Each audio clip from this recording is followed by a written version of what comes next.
Okay. And hey, we might we might be live. Let's see. Yeah. I'm just hitting refresh on subscriptions, see if it pops up. Usually Oh. It takes a looks couple like seconds. we Yes, there. we are. Oh, Yeah, I sweet. see it. Oh, sweet. We're Yeah. live. Um. And All it right. looks like the cat is getting the big suck. Yeah. That's why I chose that thumbnail. All right. I did it. I chose that one very quickly. I didn't really plan this stream all that much. Ah, I mean, I planned to do it for a while, but I didn't actually Mhm. like spend that much time planning it. Like yeah. Yeah. one concurrent viewer. Somebody post the link in Yeah. in here, and then I'll put it on Twitter like a All right. Okay. like a boss. Yeah. I Yeah. got you. I got you. I got you. Four viewers. There we go. People are starting to Hey. trickle in. There we go. Hello, folks. Let's see how we how many viewers we get versus how many like people we lose, subscribers. Oh boy, starting off great. Yeah. Yeah. In lighter news, Raymond passed me like yesterday, I think, or the day before yesterday on Wednesday. All right. I don't really know what day it was because I was up like Past past you in midnight what? in subs. Oh my God! Wait, Yeah. he's the highest sub of all of us now. Yeah, he's the highest. He's the highest sub of Wow. all of us. Yeah, it's fixing rubies is taking off, Yeah. yeah, it was like for a while it was like like right there. It was like 13,018. I think was like Wow. where we both were, for quite some time, and then he just went whoosh. There you go. Here you go. Yeah. There's also. Oh, there's people now. I see them. Hello. Hi. Are they talking? Yes, they are. Howdy. Mikhail and Alt Center. How does the Vision Quest go?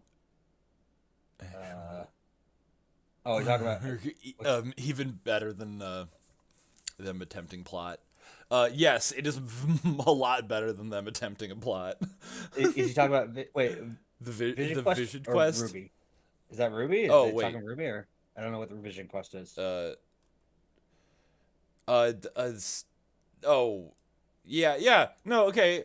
Yeah, I just assumed that they were talking about Ruby. Yeah, I Uh, don't know because I don't know what Vision Quest is. yeah. Well, yeah. It's. Oh, you're just talking about Ruby. Okay. Yeah. Okay. Good. You know, good. it's so weird because I remember talking about it in Volume 6 review that Volume 6 it worked in spite of none of the villains actually doing anything in it. The yeah, volume 6 that was, yeah, I mean, good in spite of no villains. Yeah. That was all I mean, that was all like Ozpin was the villain, I suppose. Yeah, pretty much. Or and Cordo and Adam, I guess. Yeah. But, like Salem, Cinder, and the rest of the crew had like absolutely nothing to do with anything that happened in Volume 6.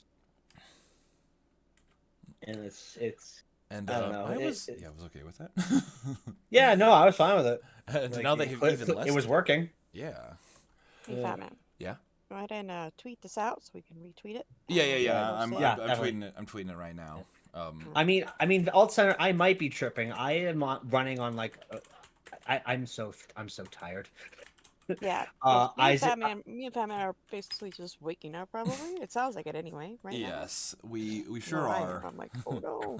And, I, so give us a minute, God. Yeah. Rushing us. How dare you? Yeah, Isaac has been fussy for the better part of this week. Oh, yeah. So both mom and dad are supremely tired. Oh, you know his dad? That's awesome. I'm kidding. It's him.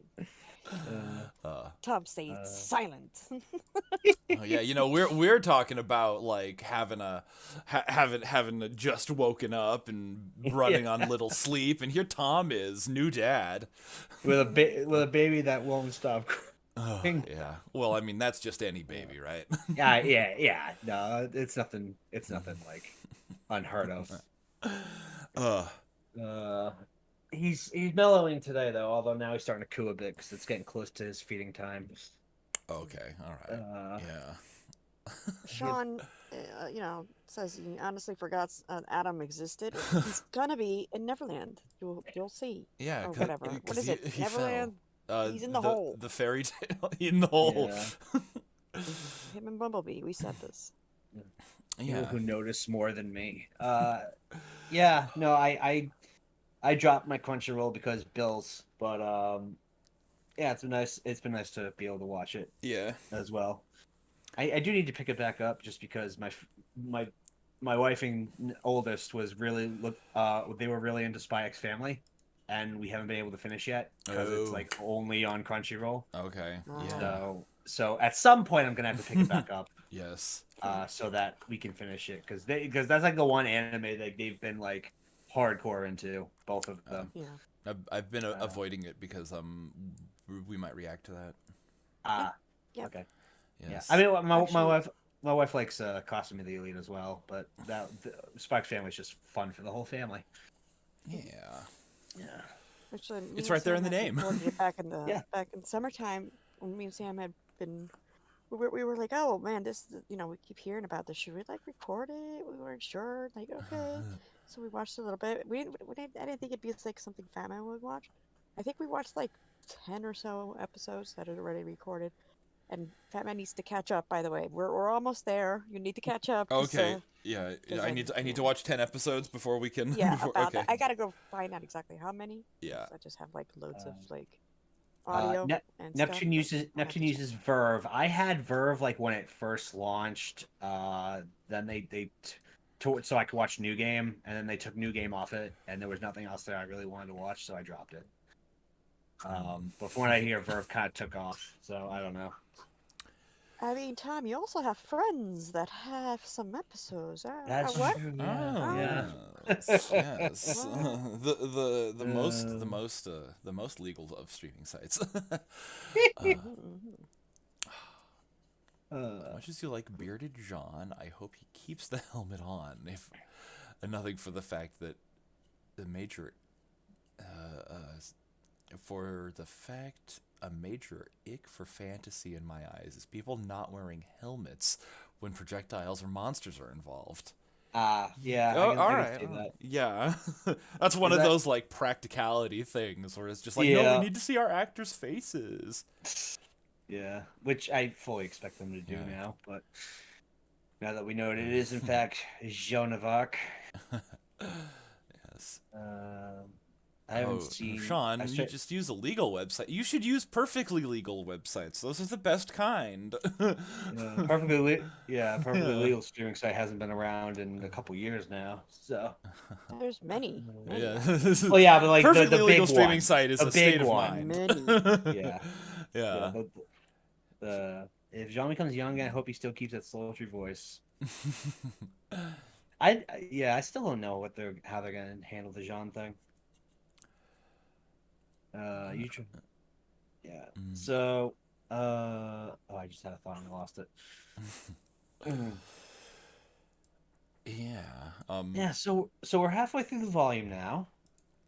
That's been pretty rad. And it's been good. Like It has been good. Yeah, like that's like the most surprising thing for me is how much that Yeah. I've actually been enjoying each episode, and not even not even like solely on like the kind of intellectual level of like this is better than the rest of Ruby, like it was with Volume 4. Yeah. It's just like they're doing things correctly. It's like Yeah. no, it's been actually good. I Yeah, will it has been. never in my life understand how much you love Volume 4. Uh, Ever. I I've- will never I've- agree to that. I've warmed up a lot on Volume 4 as the years have gone by. I still stand with a lot of what I said in those videos that I made, but Volume 4 has grown on me as the years have passed. So Yeah. there's that. It still has a baller soundtrack. Yeah, it's really kind of like the last good one. It really was, unfortunately. Like it had the last great episode orchestral scores for sure. Yeah. And then like Volume 5's music was okay, but like after that, it's been a consistent downhill slide. Yeah. Yeah. They may have foreshadowed Little ascending. A lot of people are saying that Little is Penny ascended. Hmm? Yeah, like Penny's been reincarnated as a mouse,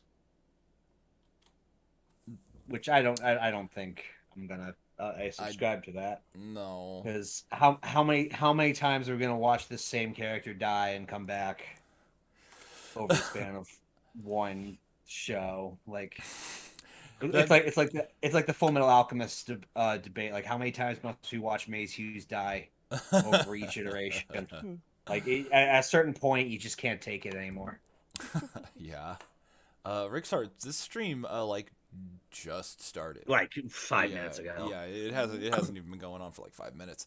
What do you guys think of the theory that the blacksmith was offering Ruby Ascension, and the reflection on the axe was what she would look like if she accepted? I think she was doing the same thing as Herb was doing. Was trying to help yeah, offering specific ascension. I don't know if that's like her job, but I think it was like, who are you? Where are you going? What kind of weight are you? I'm not calling you fat or anything, but how much are you holding up? Yeah, I still say she was talking to the mouse when she was like, it's- oh, you seem to have like a heavy load. Again, I'm not calling you fat. You have a heavy load. Yeah, it's an interesting idea. I don't know. I don't think Ruby's writing is really that deep, but who knows? No, I think like- that at least the first It half has of that I been. think is a possibility. I genuinely do think she was just looking at Summer in the reflection. Yeah. You don't think she was looking at herself as a possibility? That's No. another thing people have been saying. That could be No. her. Yeah. So like, okay, well that raises its own question of like like, like the like magical ability to like ascend to a higher form. Is that what Jean did to become the Rusted Knight? But they wouldn't remember anything. But he still remembered Team Ruby. Yeah, okay. Yeah. Yeah. And Juniper. Yes. So yeah, I don't know. I do like the idea that the blacksmith is offering ascension, or at least offering something. Yeah. I got the good stuff in the back. What do you think of the idea of Summer's axe turning into a rifle? I'm like, I mean, it makes sense, but at the same time, like, what an axe? I mean, hey, I'm just glad it's not a scythe. That's been like But a wasn't movie it supposed to for- be a scythe? Goddamn scythe. It will turn into it. I don't yeah, know, well, man. I'll cross that bridge when I come to it. The It's got elements of oh god, it's got elements. I just realized it's got elements of Crow's weapons, which is just gonna fuel that whole Summer and Crow had a secret love thing going. I thought that theory is coming back. Oh yeah. Gimli and my axe.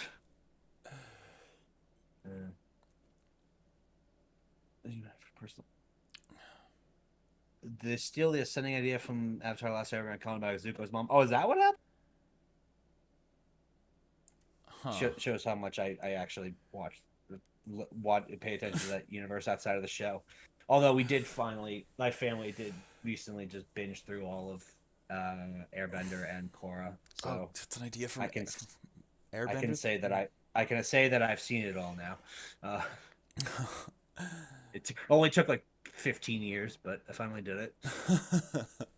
Yeah, it's a little amazing how much I've kind of like fallen off of Avatar, Like, I'm barely excited for the new series. I don't know. Well, I mean, there's been so much behind the scenes, like shenanigans. Yeah. So it's. I mean, the creator's leaving, and then Honestly, I'm all right with that. Wasn't like, yeah. well, like, like the things that I like about like Netflix adaptations are how different they are from the real thing. So it's like they don't need the creators on board to just go hog wild with random nonsense. Yeah. Plus, they kind of went hog wild for Dragon Prince or whatever it was called. Yeah, Yeah. I actually heard the Dragon Prince wasn't the Avatar creators. Oh, it wasn't? It was some guy who it was like one of the writers who wasn't even going to be involved in the live action Netflix thing. But I mean, I'm even talking about the like the Nickelodeon animated ones. Like I'm just like, oh yeah, that's a thing, I guess. Okay, let me see if I can get a not a display capture. Oh, my food's here. All right. Okay. I'll be back. What else we got in here? Let's see. It's not Ruben Summer. So they're gonna like for Elysian. It's summer. Oh, baby, why you crying?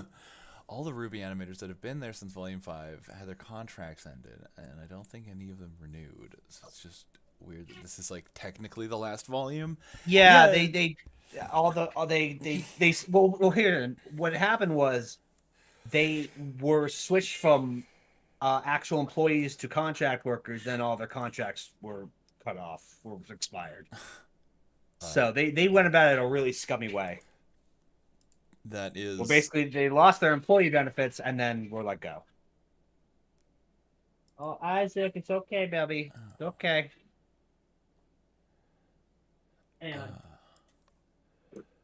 Okay. What's wrong with Summer's weapon being a synth? Being if it was a synth, that would be really cool. No, I don't know. It was something I said like a long time ago. I even forgot what the context of that was, but I was just like, oh, if they show Summer's weapon and it's a scythe, I'm just gonna like walk away from the reaction right there. I just figured it just made the most sense for Summer to have a scythe, I guess. But I mean, I guess an axe works as well. Actually, wait, who? Let's see. Port's had an axe, and then is anybody else had an axe in the show? Oh, didn't one of the Cardinal guys have an axe? Maybe. I don't remember. Yeah. Maybe. Yeah. There haven't been that many axes. There are like, I mean, there are so many characters, but then there are also just so many different types of weapons. The only thing that really like seriously bothered me was that it was a whatchamacallit, like it was the only weapon that looked like a special thing. All the rest of them were just super generic blades. Yeah. Rooster Teeth just said, wait, Carrie was laid off and brought him on as a contract. Wait, really? Carrie was? Carrie was? I didn't hear anything about that. Okay, wow. I thought Carrie was one of the only ones who was like still full time. Yeah, I mean, like Miles doesn't even like work there full time anymore. Yeah, no, Miles is contract. Yeah, but I didn't hear anything about Carrie being contract. I thought Carrie was still full time. That's I mean, like, what do they even like do? Who are the full-time workers at Rooster Teeth if they're not the animators or the writers? Oh, Carrie from Achievement Hunter, not RT Animation. Okay, so a different Carrie, I guess. Oh, okay. Well, it's confusing because Carrie also did work with Achievement Hunter at a certain point in time. Yeah, like he was an editor for them for a while. So that you really gotta like differentiate there. They're replacing everyone with AI. Don't even get me started on that. Hey, Twilight Guardian's here. Hey, Twilight. Basically only has marketing guys full time nowadays. I mean, that does seem to be the case because I don't hear anything about the marketing people being axed. Yeah. May from the Vital tournament had a rifle that was also an axe. Oh, yeah. May. She's the girl with the hat, right? Oh, from the team that all got murdered. Yeah. Got it. Got it. I think only one of them got murdered. No, I think one of them. I think only one of them lived. Oh. Because didn't one of them show up in the second Oh, right. the coffee book? The second book. They show the one guy get carried off by birds in the actual show. And then of course there were books. Yeah. Wind Wait, hold on. I just saw something I was gonna comment on. A better weapon for summer sniper scythe. It's here's one of the big problems with like the show barely focusing on summer is that we were all kind of led to assume that Ruby took after her mother in like every regard, including weapon. But now it's so that when it's something like this, something like a scythe does show up, or like an axe, I mean, it's like, wait, she's an axe fighter? What? Okay. All right. All right. I I got a video on the screen. All right, we can scroll through. Money's on John dying this season between Possibly. the agent and him being surrounded by flames in the OP. Yeah, It's a possibility. it is. I mean, it's always a possibility, isn't it? Yeah. Yeah. No, it's always a wish. But, oh yeah, I forgot. But I don't know. I don't know how they're gonna handle. I think the most likely outcome is that he's gonna, for him, so much time has passed that he's just gonna view the Ever After as his home now, and he's gonna stay. That's where I'm putting my chips on right now. Yeah, that is totally a reasonable possibility. Yeah.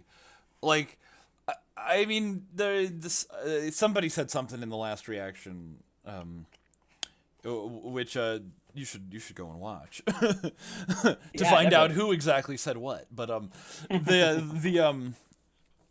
point was that they thought that he might be. Oh no, it was you, Dashy. You said that he might be the actual Rusted Knight that Alex. Yeah. Because wobbly wobbly timey wimey. Yeah. And like, if that's the case, then the story would only be like 40 years old. So I have no idea what's up. Yeah. But what if it's like the story ends with them like finding Alex and Jean's like, I have to stay and be the Rusted Knight that guides Alice through here, and then everybody's like, but the timeline doesn't make sense, and then Jean's like, welcome to Ruby. Are they ever gonna truly return to the real world? I mean, that would be really funny if they didn't. Yeah. I mean, if this truly will be Ruby's final season, quote unquote. Yeah. No, I mean, okay, Jean's staying in the fairy tale at the end. Okay, hold on, let's actually pull up Jean on screen. There he is. Look at that bearded boy with no mustache. If Jean doesn't return, when everyone knows the condition of the outside world, and Jean's just like, no, fuck it, fuck my 7 sisters. I'm staying here in this world with the talking cat and the caterpillar drug dealer. Renity, yes, I am in fact here. That is a true statement. Wait, is halfway one word? Should I change that? Halfway is one word, yes. Oh no, I'm a fool. Why does Jean have a reverse Hitler stash? I mean. There. Thanks for them pointing out the typo in my in my stream title. So from obviously, if Jean stays, the fairy tale of the night exists, and he's proof. If he leaves, the Rusted Knight myth can't exist and cause a time paradox. Oh God. So all right, who played Metal Gear before they wrote this volume? That's what I want to know. Because we're at the point now. There's a time paradise. God. You guy remember playing So- Metal Gear Solid 3 and killing Ocelot. And it's like, no, Yeah. you've created a time paradox. Let's see. I don't think they're thinking that deeply about time. Maybe. I don't know. I mean, clearly they are if they age John up. What if the villains invade Ever After for some reason? I mean, I could maybe see that being like an endgame thing, possibly, but I don't know.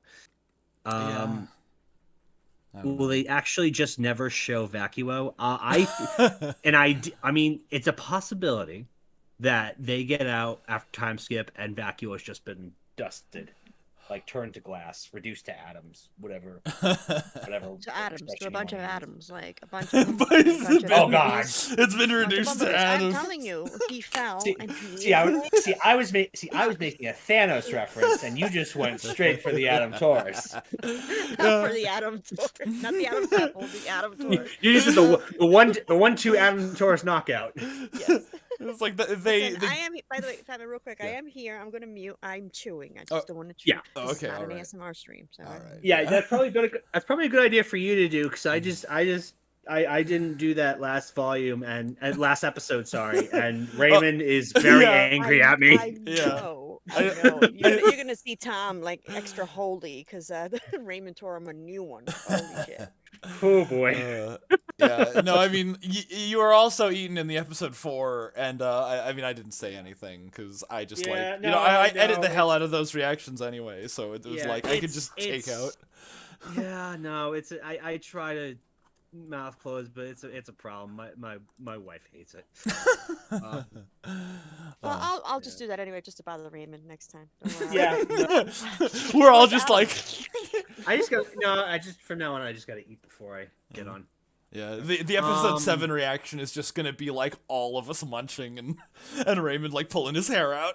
Wait, anybody have it? Who has it for April Fools? That's when we should do it. Oh, You are- damn.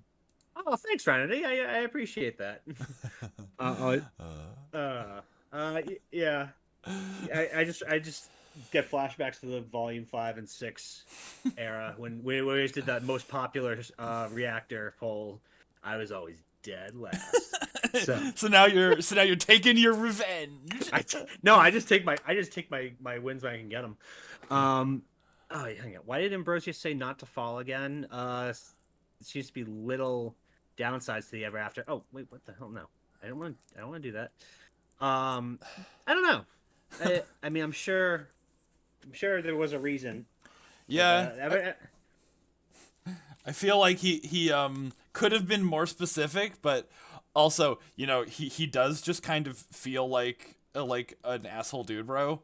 So it's Yeah. like, you know, it makes a little bit of sense that he wouldn't be you know, Yeah. clear at all on what he was talking about. It's just My like, favorite oh, moment don't fall. My favorite moment from V6 era was when you were stone cold silent during episode 3. Yeah, that just reminds me of a bit from Left 4 Dead 2. You know what I like most about your stories, Ellis? The sound they make when they stop. I'm sure that's not what you meant, but it's still Yeah, what I like thought of. cut yourself a little bit more slack. Yeah, no. Well, no. Oh God. Oh, I don't even remember why. I mean, well, I guess I remember. Episode 3 was very mixed bag, but Looks through the microscope. My God, everything is Adam. Yeah. It's just like they all step out of the portal back to Remnant, and then it's just like all these atoms, and they're like, "Hello, my darling, darling." It's like overlapping, like those I like jazz memes. Yeah. And then Blake just turns around and walks right back into the portal. Like, no, fuck this. I'm gonna find that herbalist and turn into a cat. she just takes Gamble's shroud and like points it at her neck and be like, Nope, I'm done with this. "No, don't do it, Blake. Bad thoughts lead to bad actions." Do you guys have a favorite opening? My favorite opening in the show, I've always loved Volume 2's the most, I think. I was Time to Say gonna Goodbye is- lean that way too. Yeah, because "Time to Say Goodbye" is a baller song, and that opening was really cool. Then again, I did like how again, I've talked about it before, but I like Volume 4's opening, especially that climbing shot with the villains was a really good shot. Yeah. Let's Just Live's a good song. It's all right.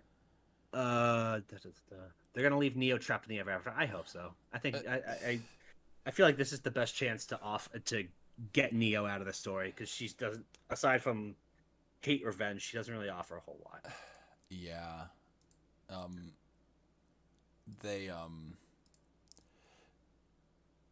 They've kind of made the point that she wasn't supposed to even like be in as much as like Volume 6.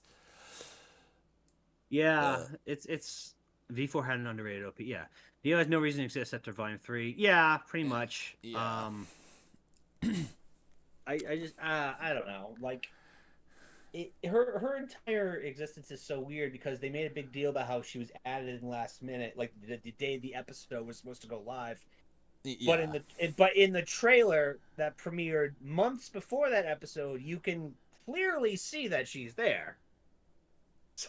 Well, So maybe it wasn't that she was added like the minute before the episode went live. Maybe like she was added the minute before the episode, like, went. Maybe, but that's the story they've always peddled. So it's like, but they also said that the shadow people in Volume 1 was a creative choice. Yes, of course. Like, they've just kind of tried to like sell Ruby as hard as they can without any regard to keeping their story straight.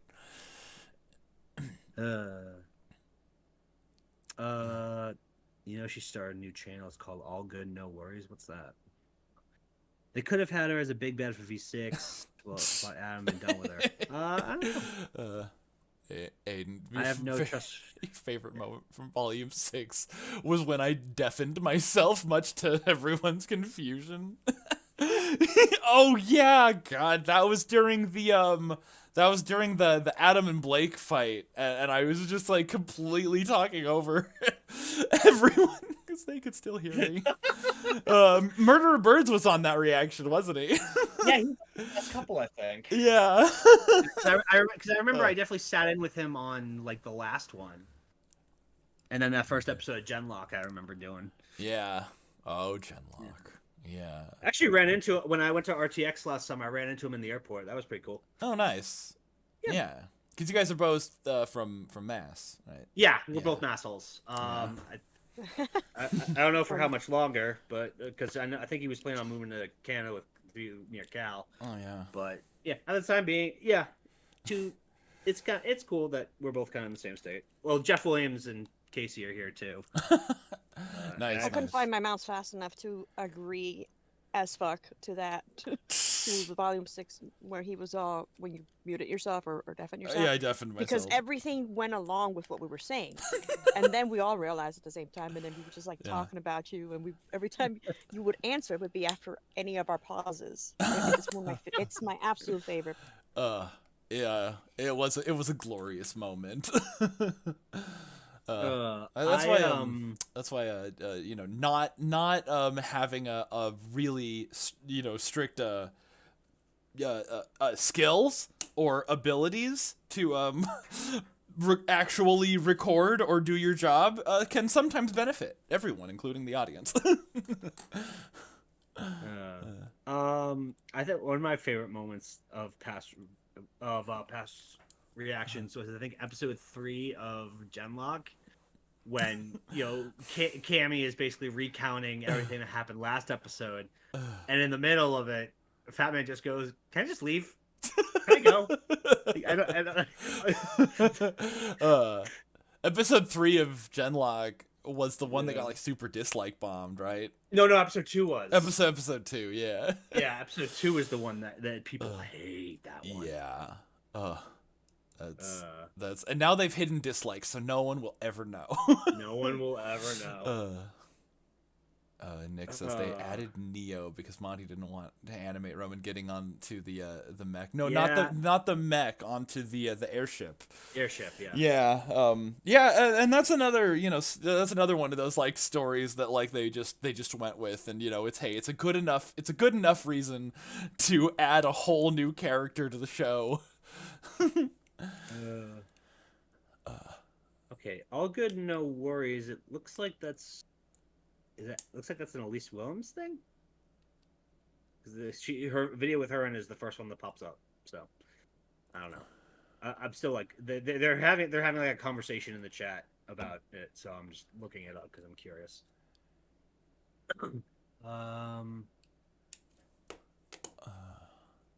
Ex Machina.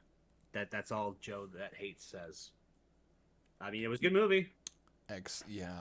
I haven't gone back to that. Training guy was annoying. Always bring up the frame rate and the lack of background in the Union. Toppy was a person. He sure was. Yeah, that was like Yeah. Yeah. Bit of a broken record, that guy. Yeah, I don't think I've talked to him since those reactions, and I'm okay with that. Yeah. I mean, it's always just like fun to like gather a bunch of people and dunk on something, but like at the same time, you got to kind of care about the audience's feelings a bit. Yeah, yeah. Who's yeah, you can kind of go. It does kind of have to be a back and forth with that. Yeah. And I think that was a big. I think that was a big problem with a lot of those V5, V6 reactions we did. That everyone was always angry about because we just kind of. Yeah. We went against the audience perception, like point of view a lot, and I think we definitely took a bit of flack for that. Yeah. I think a lot of people are coming around on Volume 5 though. Yeah. You know, there's a difference between like, you know, the hype moment that it's out and then like, you know, the retrospect after. Yeah. After, because you know it's like, oh, we got a new episode, and then it's like when you go back and watch them and you're like, I was excited for this back when it came out. Yeah. Oh boy. Toppy is still a person sometimes, and I yell at Raymond about him to his. Oh, okay. Oh, so he's your problem now. Okay.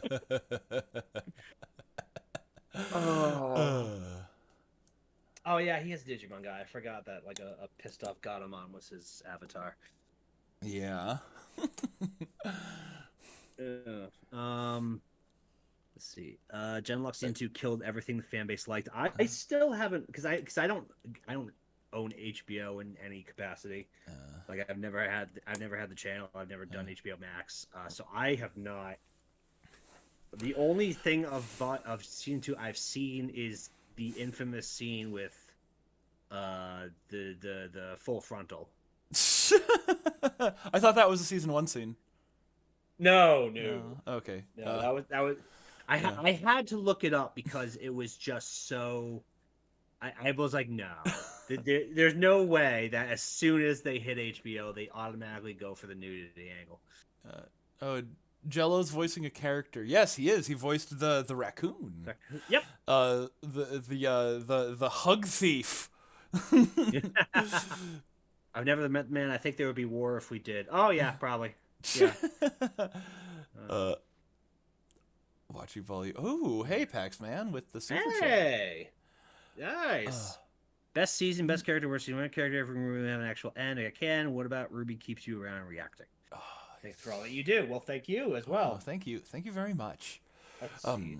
Okay, my best season's 4. Right. Everybody want to chime in, Dashy? Do you have a best season? Yeah, Dashy, go. Or you know, Tom, you can. I know My she's mouth eating. is super full. Yeah. I figured Yeah. as much. God, do I have a favorite? I think Volume 1's the one I still go back to and find that I'm still like excited to watch it. Yeah, Volume 1 absolutely has its charm. Like I love Volume 2 when it came out. Subsequent rewatches, it doesn't hold up particularly well. But Volume 1, like I still love, like, oh man, the beginning. Oh, there's so much possibility here. So and even with all the volumes in hindsight, like there's still that feeling about it. So I think I gotta go with that. Yeah. I always liked Volume 1 like more so than Volume 3.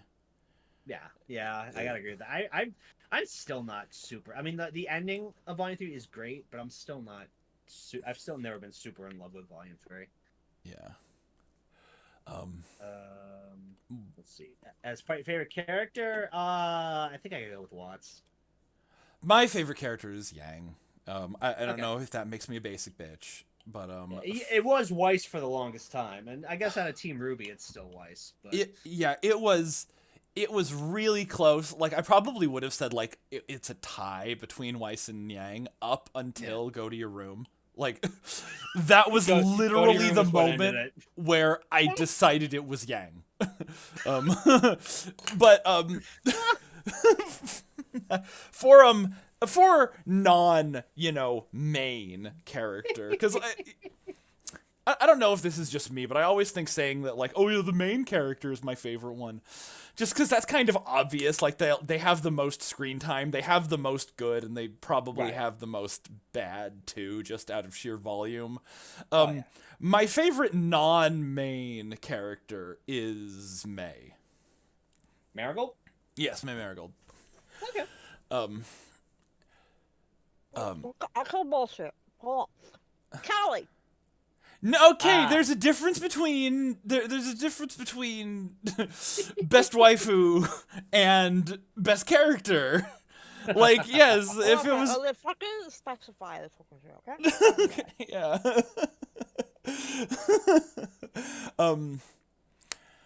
Worst season to me, it's got to be 7.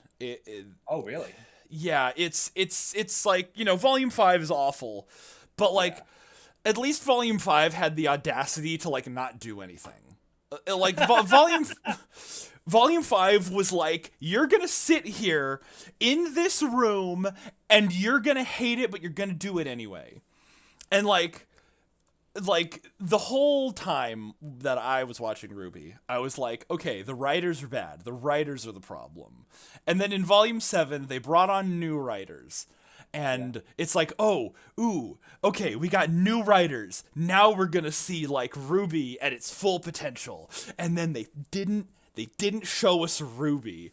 They showed us some new show where they invented like all these new characters. Like they brought on a Robin, they brought on Clover, Aesop, the Aesops. They made like Watts and Jacques main characters, and it is with Ironwood, and it's like this entirely new story, just completely unrelated to the characters that the show is named after, and it was just such a slap in the face to me, that even though it was in a lot of ways written better than any of the other volumes,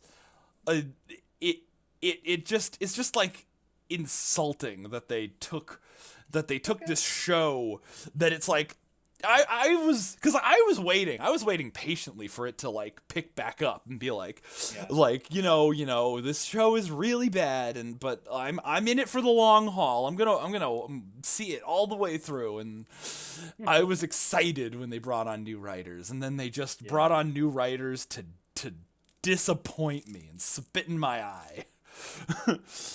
For me, I don't know. As I at least appreciate. I can like understand what they were trying to go for with Volume 7, but it's hard to beat Volume 5 for me. But in an interesting way, because like now with the gift of hindsight, we know that Volume 5 was the way it was because Gray had sabotage, move funds for Genlock. Yeah. Killed 3 shows, essentially nuked the entire 2D animation department. Like we know Volume 5 was as bad as it was because the executive meddling behind it was awful. Mm-hmm. That being said, it's still not pleasant to sit through. But Volume 8 honestly is kind of a close second, just because again, like I think COVID really kind of screwed it in that last half, because holy God, the last half is like almost unwatchable for me. Which one?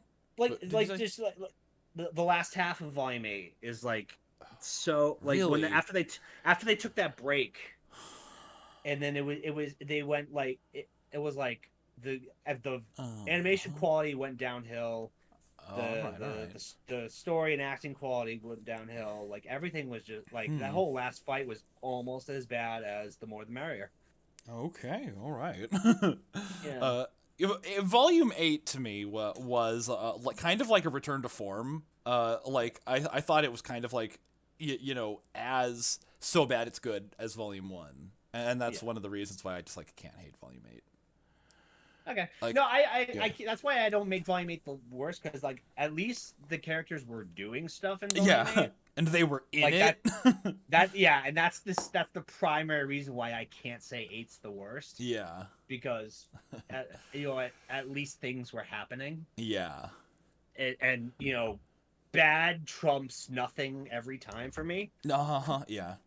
So yeah. Like I've been like working on a scale, like one of those like those like triangles of like kind of like good cheap fast, Yeah. but I've been working on a triangle for badness, and I think my 3 points on that triangle are boring, yikes, and stupid. Like those are the 3 ways that something can be bad, and all of the bad things get like placed on that triangle, and like Volume 5 is like pegged in like the boring corner, and Yes. and Volume 8 is like pegged in like the stupid corner, and it's just Right. like that's better for me. Yeah. No, absolutely. Um, I've completely lost where the questions. well, we're still on the We're still on Pac-Man. Paxman, yeah. And Yeah, for $20 we better finish it. Yeah. Let's see, worst character. Oh god, You want to go first? Do I have? Oh god, there's so many. I could go first. Go first. I- Go first. I have to interrupt Tom. Phrasing Oh. for $20, we better finish him off. Like, okay, cool. See, I was hoping nobody was gonna call my wording on that. Me right now. Hey, How dare you? we're living proof that $20 is actually $20. Tom be like, sucky, sucky, $20.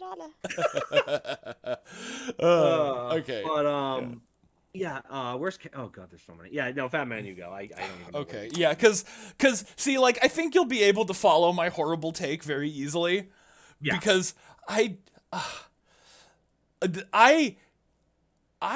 do not like Penny Okay. at all. Ever? In Volume 1 I did, but that doesn't really help. I liked Penny in Volume 1 because she kind of like showed up in like the second to last episode with Sun, and like they brought I don't really want to say life to Volume 1. I kind of want to say like they brought activity to Volume 1.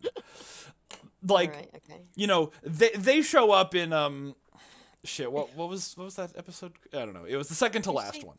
And They who? Sun and Sun and Penny? Sun and Penny, yeah. Sun and and Penny. Neptune? Those last Uh, couple episodes. Yeah, well, Neptune showed up in the food fight episode. All right. Yeah, but like they showed up, and they brought like Sun brought his like his like moon logic and his like flirting with Blake, where he was like, if you want to prove that the White Fang are innocent, you got to go to where they would be committing crimes and not see them doing anything. It's like Okay. still like one of my favorite parts of the whole show in general is just Sun Yeah. being charming and stupid. But like but also like Penny was there, and she was like all quirky, and she was like, salutations, you called me friend, I'm gonna go and I'm gonna beat up all these dudes with my fucking Cuisinart attack. Combat ready, yes. Yeah. Yeah. Also, she would bring out like like Yeah. the cat girl, Yeah, Also, she had the cat ears. my favorite, I think one of my favorite Penny lines has to be, "Sure is windy out today." Oh yeah, Nobody with the ever points out the tumbleweeds. Yeah. And any show that I've seen since then, Yeah. yeah. and that was kind of cute. Yeah. Real quick, Another Penny line I like was in Volume 7 when they Ruby was like, I have a plan, and Penny was like, Yeah. What is yeah. it? or whatever. she said. that's something you've been calling out since like I volume think- 1. I So. honestly have to say that is a call out to wanna use. Yeah, Yeah. Well, I swear. legit Batman, think obviously. I Batman. legitimately think that is a call out to Yes. my criticism specifically. Like, Ducky, thank you for congrats on the baby. Just wanted to give him that thing. Also, yes. Also, Renity, that episode 5 line that I said. No, episode 5 was where volume 5 started to lose me. I remember that. which one was that? Was that the That was the one where they were walking around like trying to get signatures for the first half of the episode. yeah, the menagerie one. Yeah. That was the moment where, really, when you look back on those reactions, that was the point of no return Mm-hmm. for that volume. Yeah. But yeah, if I had to choose a worst character, like I think it's I think it's gotta kind of be Penny just from like volume of things I don't like about her. Like I always hated that her weapon was just the copy paste button. That was like one of my least favorite parts about volume 3. Like Marrow is another good one, but like that he is such a small role and just like unintentionally fascist. And it's like it's a little funny that they did that accidentally and then went like super hard like trying to reverse it, just like how they made Weiss racist in volume 1. Seems like Marrow's character just kind of like, repeats like the same exact mistake that they should have known better from volume 1. But yeah, just like that whole like, Penny and Winter dynamic in like volume 7 and volume 8. That was just some of like the worst writing in RWBY to me. Oh yeah. And I know that, people I like that a lot because it was literally a doll talking to a robot, telling her about life. Yeah. Come on. I like that. Yeah, I mean, and the fact that it's such a slam dunk of like, characterization is why I hated that they botched it so hard. Like, And you do know when I say doll, talking about Penny and robot Winter. is yeah? Winter? Yeah, Okay, yeah, good. I mean, it's the same like Halo 4 dynamic same. with Cortana and Master Chief. It's like that's like some of my like favorite writing in the entire Halo series, and then it's just like they just redid it but bad. That always bothered me. Just making sure. Yeah. Yes. Worst character. All right, worst character.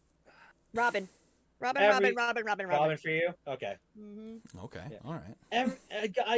I'm constantly infuriated by how badly Cinder is written. So yeah, I think Cinder at least is like stupid and it's funny. But Yeah. Robin's just the whole fucking time.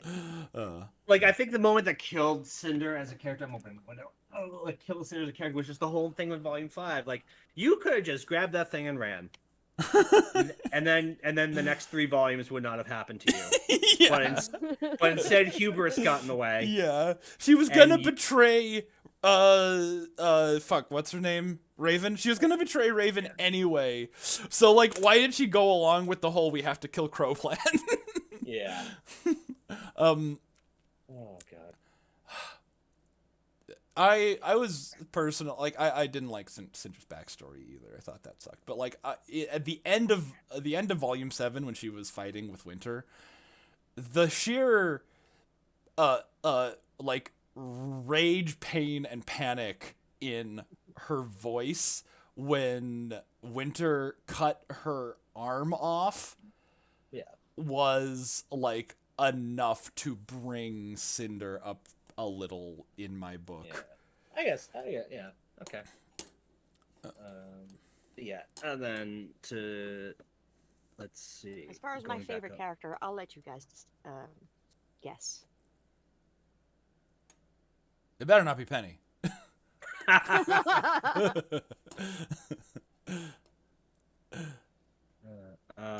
Yang? Yes. Yeah. Oh, okay. Okay, good. I should have said Penny, damn it. Yes, first try. But Oh, do you have a favorite or least favorite volume? See, I don't do things like Yeah, that. I You know. know, I know. That's true. Yeah. That's true. like I go with moments, Yeah. not Yeah. numbers and Yeah. volume numbers and all that. My favorite moment uh, of all Ruby, and I know the trailers are not them, but the red trailer was my ultimate. Like, what Sure. is Yeah. this? That is Go a for it. that's Oh a my God. solid that's a solid choice. You know, Yeah. of all Ruby. Now in the show itself, um, I'd have to say the Juniper fight with the fucking Deathstalker. What the fuck is this Oh, Deathstalker? the scorpion. Yes. Oh yeah. Yeah. It because of it was smooth as fuck. It was I've never seen anything like that at those times and stuff. And then I liked the Nevermore. Like that was like my second. But I think Nora's my second favorite. Nora was just like the most gorgeous thing. Like laughing her ass off as she was kicking ass. Hell Yeah. yeah. Yeah, That's her my kind of chick. Like, oh hell Yeah. yeah. When she got like launched up into the air and they did that And like laugh. top down shot where she was like Just- sitting on her yes. hammer. Yeah. It giggles. Yeah. Yeah. Oh my god. That Oh my yeah. Yeah. Mm. Worse. And I'm the complete opposite as you, Fatman. Like I am not just saying that just to be a meme, but Volume 4 was the worst because I had such beef with Volume 4 with the way they left us in Volume 3. See, I'm the basic bitch. Obviously, I'm the emotion of this group, and Yeah. to leave us like that for such a long time to bring us back to the walking volume was ouch. So, yeah, I needed more than that. All right. And I felt very, very, very, what's that called? When Betrayed. entitled, yes. Yeah. entitled. Oh, entitled. Dust Yeah, off yeah. shoulder, yeah. Okay. All right. Let's see. Do we? What was the next question on that? It was blah blah blah. Do you think Ruby will Ru- have an Ruby actual get an end? Or get canned. I was leaning towards canned after everything that's happened. Volume 9's doing well enough that it might start bringing people back. Yeah, I don't think it's going to be like anytime soon. And yes, I understand that this is the only planned volume so far, but there will be more. Yeah, time will tell on how we're gonna get like away with this, especially with WB being WB at the moment. Yeah. Yeah, I don't know. I hope it gets an actual ending because it feels like we've come this far. We should see how it all. Yeah, we all deserve it. Yes, we do. Yeah. Like I heard somebody mentioned that Ruby is actually performing really well for as far as like Crunchyroll goes. So they probably will get a season 10. Good. And I can't imagine that season 10 is going to perform like, worse. But it's like at the same time, they do need to start momentum towards the end because they have to get every single they have to pull in new viewers, I'm imagining. Right. Like and it's kind of hard to do that like a decade into production. Yeah. So yeah, and again, I also just don't know. Like I have no clue. it also has that for itself the whole decade because people know it and people want to fight for it, and I think it's gonna be all right. Yeah, I hope it gets the end that because I just like want to see. I just want to know what they were doing because we were talking about in the episode 4 reaction the like Little Red Riding Hood joke, and it's just like I think that joke predates like episode 1 of Ruby, like like. That there was going to be a mouse. There was going to be like a in... mouse named Little riding in the Red Hood, and it's like I honestly think like that it's like one of those things that they had on their like Denny's napkins. Nah, well, that's too specific. A mouse. Or I don't know if it was a mouse, but it was just like I don't know. Well, a apparently now we know that the mouse is Penny's body or something. What was it? Penny. The Penny Ascended? reincarnated, Penny ascended, whatever the hell Yeah. they call it. Yeah. Yeah. What is that about? Whatever it What- is. Well, if Little is Penny, then I guess I have to reevaluate who my least favorite character is, because there's no way I'm going to say Little is my least favorite character. All right. It Yeah, wouldn't make no. sense. She'd be Yeah, like but little's innocent. too fun. Yeah, like Little's like a no, not a kleptomaniac. What's the word? Like a narcoleptic. Narcoleptic. Yeah, Which like, apparently, and- remember I had asked about that. It's a reference to a sleepy mouse in a sleepy mouse in the tea. I don't know. The Mad Hatter. They had like a tea party. It was a sleepy mouse. Okay, all right. I was thinking like, if you give a mouse Oh a yeah, cookie. yeah, the one in the teapot, right? God, it's been forever since I read or watched Alice in Wonderland. Yeah. Um, I should, just because, like, guy, like, it's been forever. Like, I don't think I've watched it since I was like Yeah, 6. as a kid. Yeah. I read the book when I was in college, and that's the last I had. To do Imagine reading. Imagine. Yeah, imagine I have reading. to imagine reading, because. Yeah. I read quite a bit, so. Yeah. Oh. Yeah, and you can too with Tom's book. Oh, yeah. Kent, available on all sorts of platforms. Yeah, it is. You gotta say what the title is if you're gonna do that. I You said can't just- I said You said Kent. Kent. Yeah, Kent. Yeah. Oh, I thought you can't. I thought Oh, it was no, like- yeah. No, It Kent. wasn't just- Yes. Okay. Kent Yeah, by Kent is- Thomas Horan. Yes, Kent is the town that it talked about in the story. Yeah. Yeah. Yeah. It's a quick read. You can knock it out in a little bit, but it's an enjoyable one. If I Unless you're do me, say it so takes me myself. like I 2 know. months for a pamphlet. Um, Or Fat Man. Me and Fat Man don't. yeah. read. Yes. Hello, Ryan Carson. Ryan Carson. There you go. Ryan Carson. He What just about yelled, Dashi. what about Ruby keeps us around and reacting? Obligation. No. Not obligation for me. I genuinely like watching the show. Bad, no, bad, it's- and all. A lot of people are like, "Oh, if you hate it so much, why don't you stop watching it?" It's like, Yeah. I don't hate it. Yeah. I think it's bad. That is very, very different from hating it. Yeah. No, like if I hate a show, I stop watching, and I did have to stop watching for a bit just because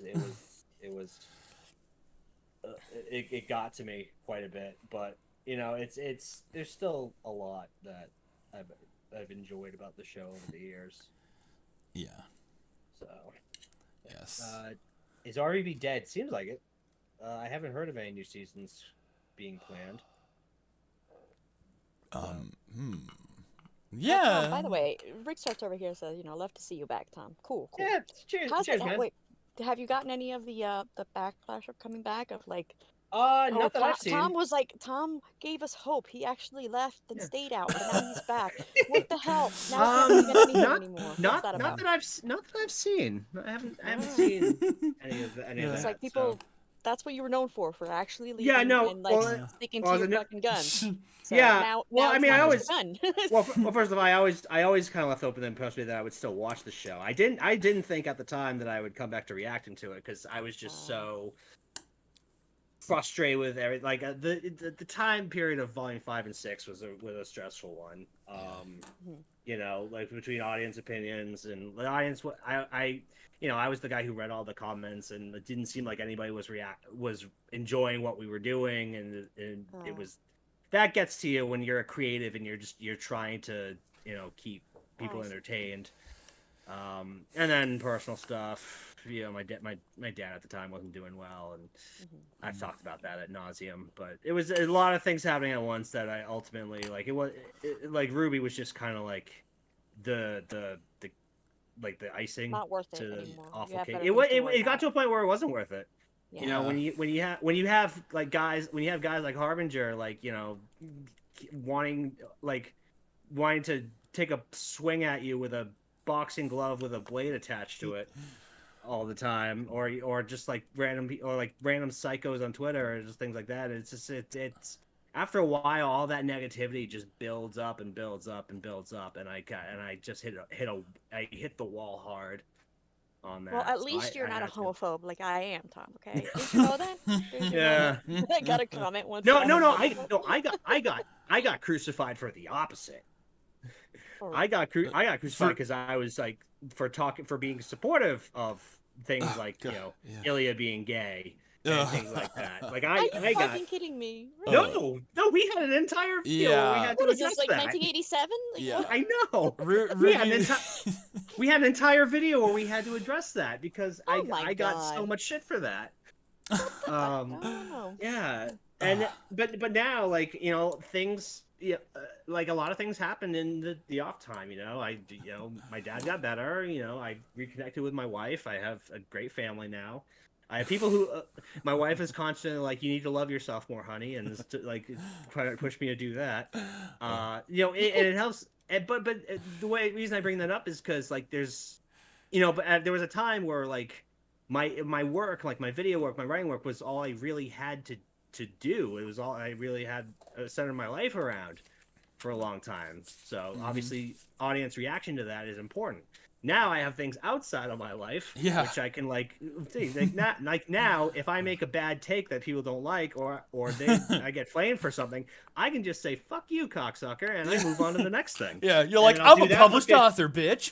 And I'll do that. I'll read comments for like 10, 15 minutes at a time, and then I'll go in the other room and watch YouTube with Nelson. Yeah. Like See, it's my just response like to that. My response to you would say "fuck you, cocksucker" and move on. I'd be like, "Oh, look, better people." Not even addressing the people that are talking. no, I don't.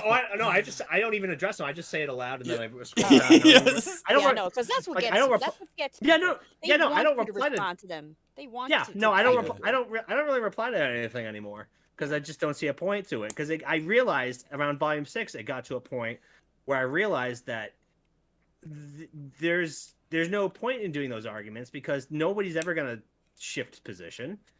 Like everyone, Yeah. the decisions are already made. It's just a word battle at that point. And Yeah, so, that and point for me is kill them with kindness. Like just love and agree with everything they say, Yeah. and then they end up liking. Yeah, it's just been a thing. Yeah, but I guess to put it as simply as possible, I'll use the Red Hot Chili Peppers analogy. When John Frusciante felt it was time to move on and do his own thing, he went on and did his own thing. And when he felt it was time to come back, he came back. And that's kind of like where I was. When it was time for me to leave, I left, and when I felt I was ready to come back, I came back. That's great. Jack of many names says, "This be the internet. No one wins." No one wins at all. You Yeah. can decide you win by going, "Oh, look, better people." That's how you Yeah, win. exactly. Yeah. There you go. I know. I used to love like getting in like shit fights with the commenters, but like they stopped being funny. Like like a Knight stopped leaving fucking novel length replies, and I had to ban Dragon Age from my comments because he started like harassing people who weren't me. Right, and it's just I like remember nope, that, got to yeah. get rid of you. Sorrel left. I don't know. He went out. He went Sorrel out. had his own.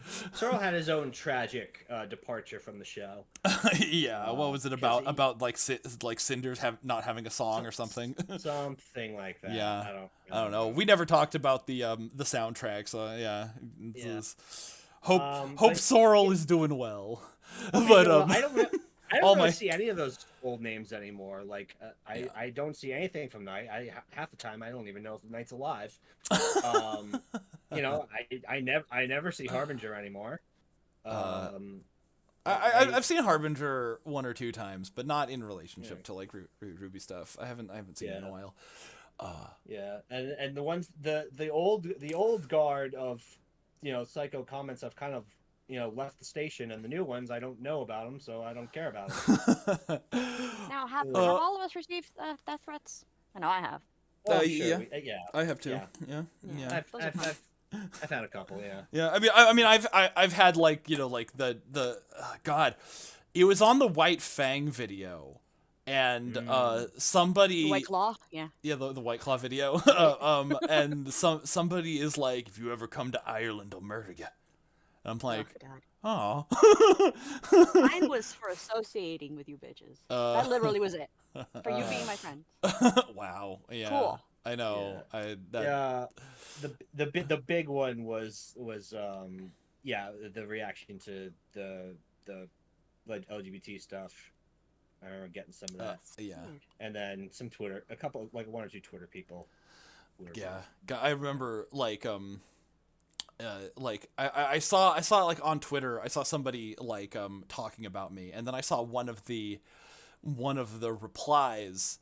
It was somebody who was like, oh, Fat Man Falling, that homophobe, and I was like, wait. Oh, I remember that. What?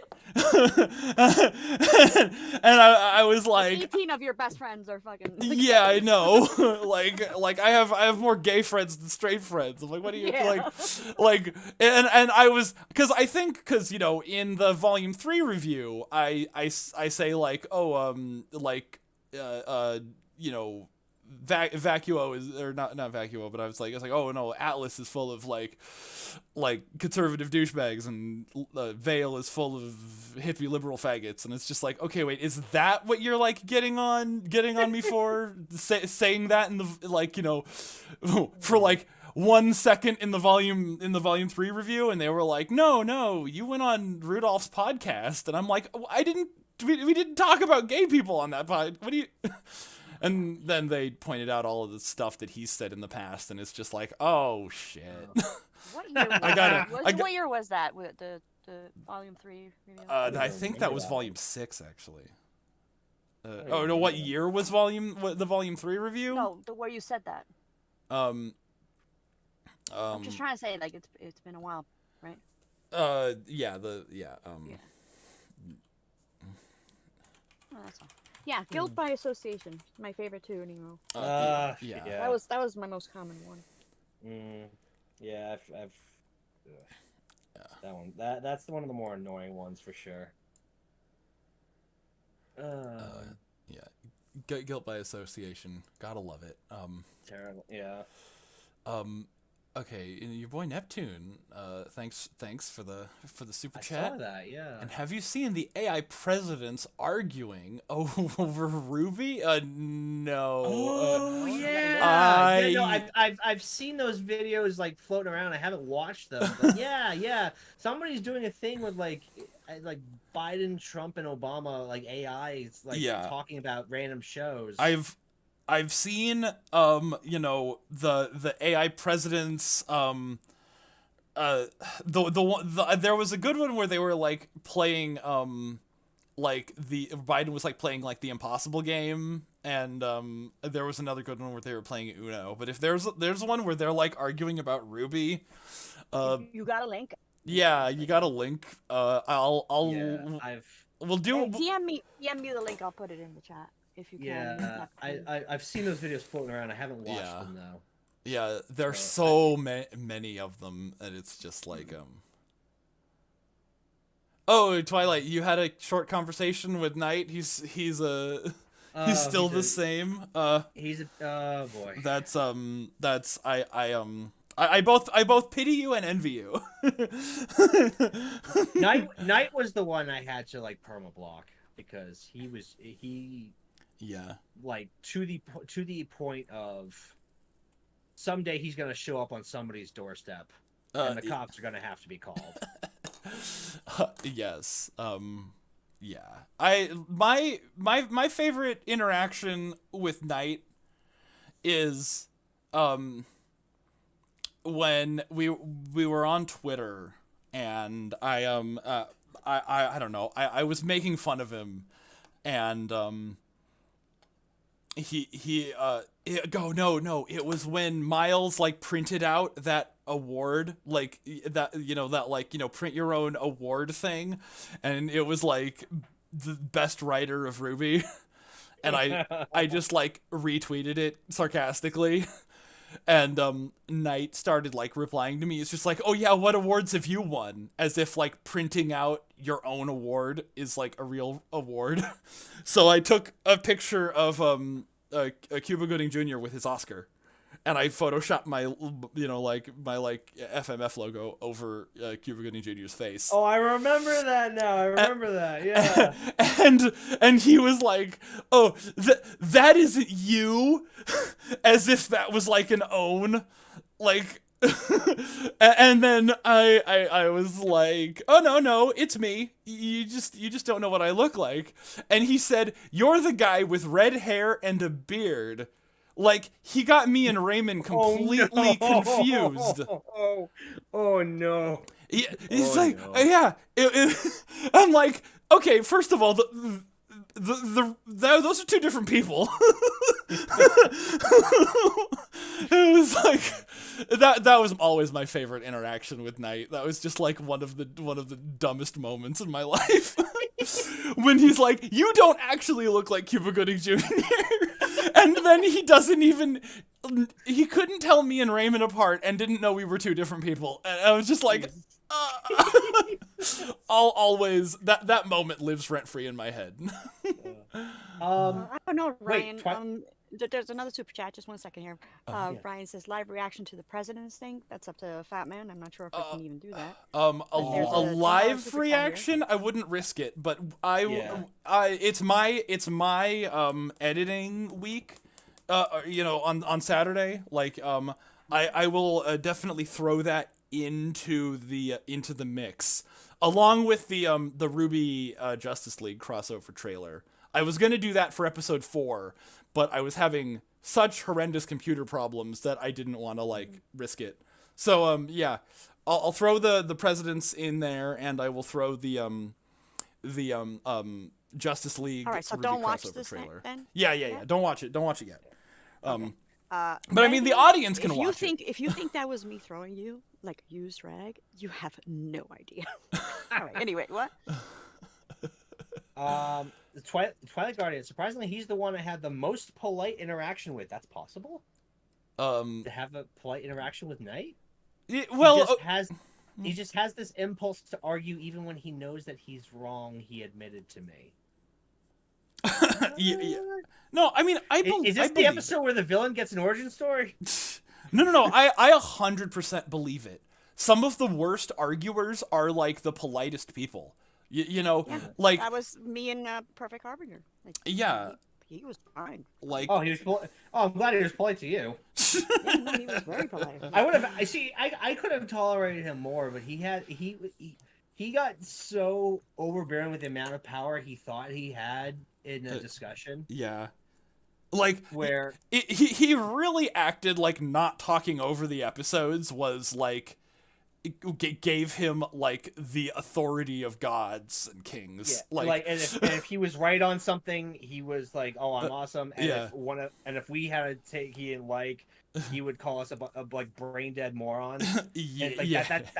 That's not how you have a conversation. That's not how you debate somebody. What's the point of having that discussion if you're just going to be taking cheap pot shots the entire time? I mean, I never understood why you guys hated him so much. Like he was. I don't hate Harb. I always appreciated when he would point out stuff we got wrong.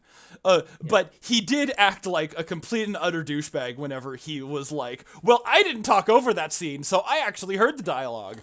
But I was always like, "Oh, thanks for pointing that out. It's cool. Yeah, good. I'm glad."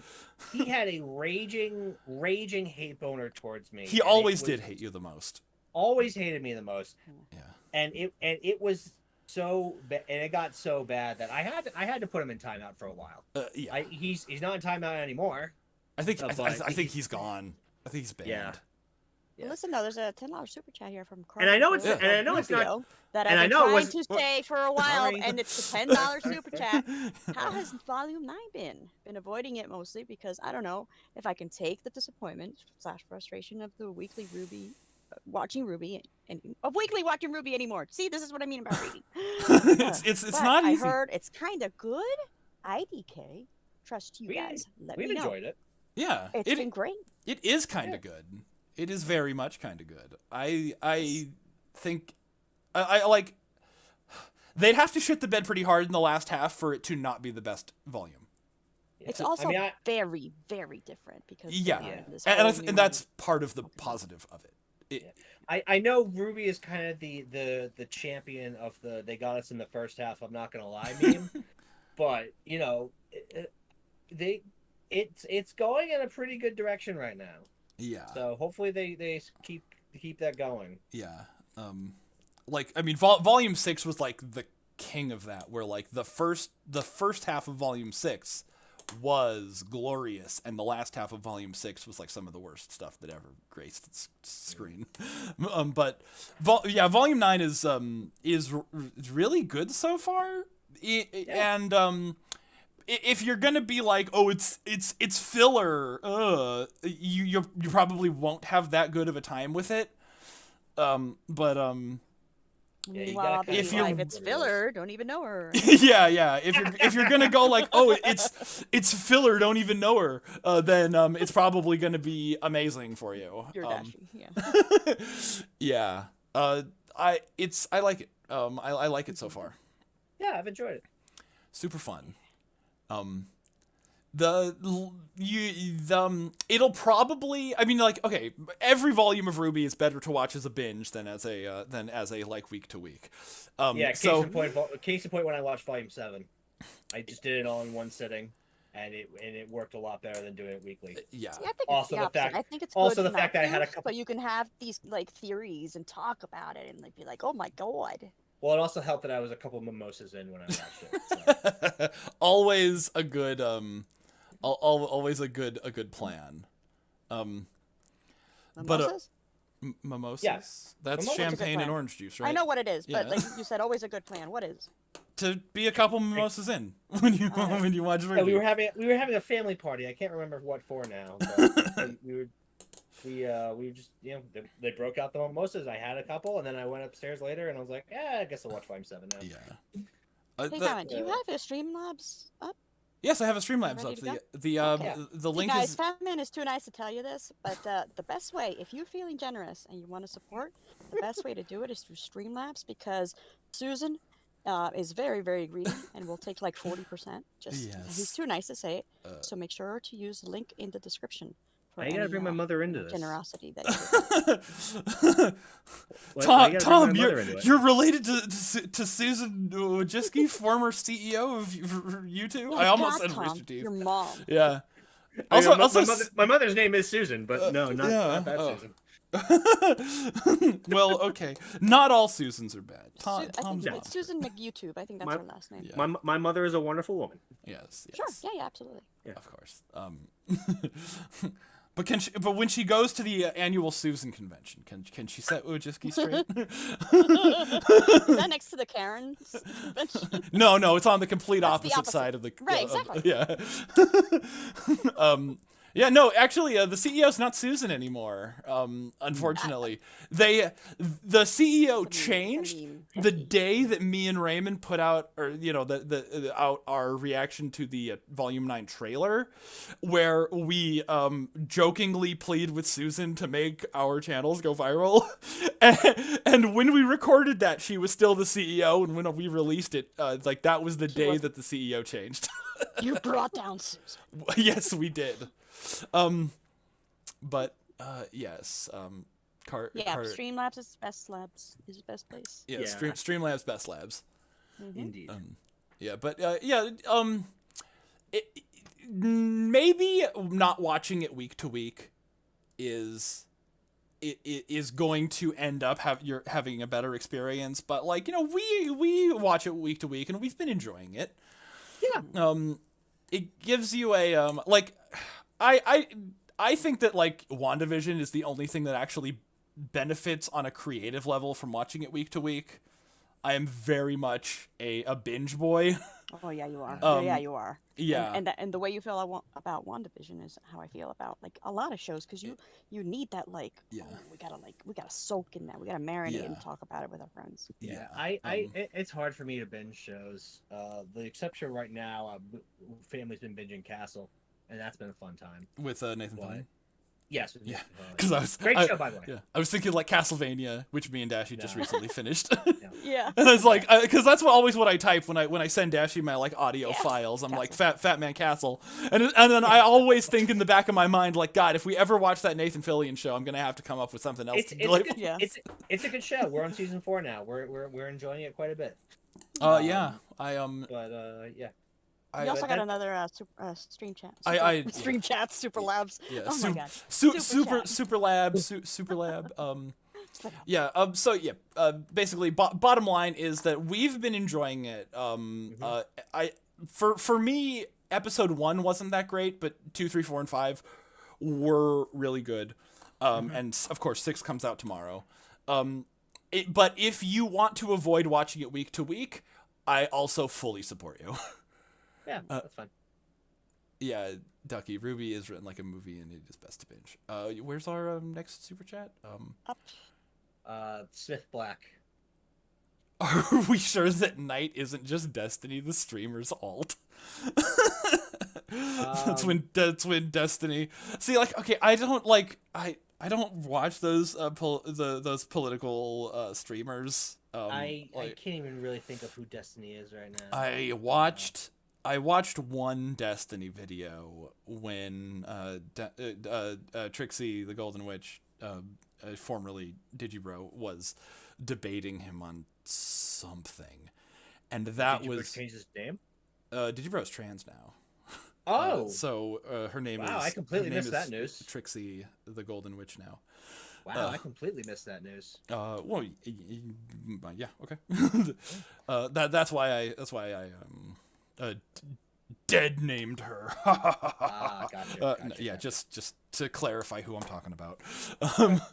But yeah, they debated something. I forgot what they debated because it was so long ago. I just remember it was like 2 idiots slap fighting. It was just like Destiny was clearly losing and started saying, "Oh, you're terrible at debating. I could debate that the earth was flat and win." And it's just like, that was like, it's like, I hate debate bros so much. Oh my god, yeah. That it's just like, they don't actually care about the thing that they are either defending or attacking. They have like already made up their mind, and they think following the rules of debate is more important than having like a position or a moral principle to uphold. Yeah, absolutely. yeah. Again, why I had to step away from all of that, because I realized like Yeah. it's just a formula game. It's not anything. Yeah. It's not actual discussion. Yeah. There's no like, I always think that if you're having a real debate, like an actual debate where you are like legitimately weighing the pros and cons of any position, losing that debate is like the best thing that can happen to you. Yeah. Because it's like, that's just proof that like your personal horizons can expand. You know? Like, Oh, yeah, I get you. yeah, like debating on something with the goal of like changing someone else's mind, or like owning your opponent and making them look stupid.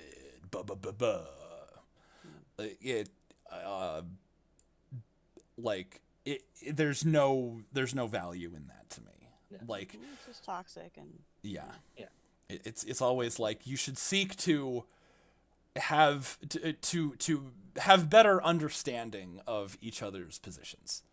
You know, like, and that's really like, you know, I don't want to, because it's like, you know, I always say, like, you know, I'm not trying to ruin Ruby for you. If I can ruin it for you by explaining how I feel about it, did you actually like it that much in the first place? Like, Yeah. you know,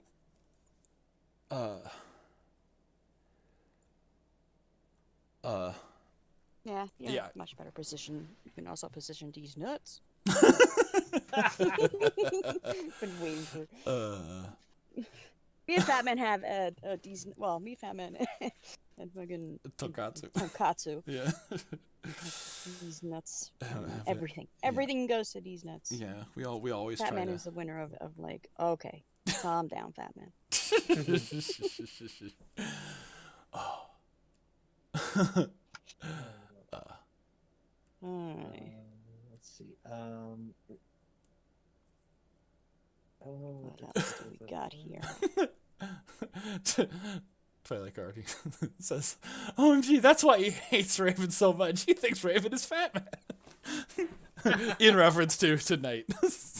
Yeah. Raymond had that one hater, Locutus. Oh my god, I forgot about that guy. Yeah, God, we had back when we were like the biggest voices in the criticism community. We had some like insane. We just had some like bad interactions with people. Yeah, and yeah, Cannon Seeker. Can't see who's still kind of like, from what I hear, I don't think I've ever interacted with this person, but like from what I hear, this guy's like the new Yeah.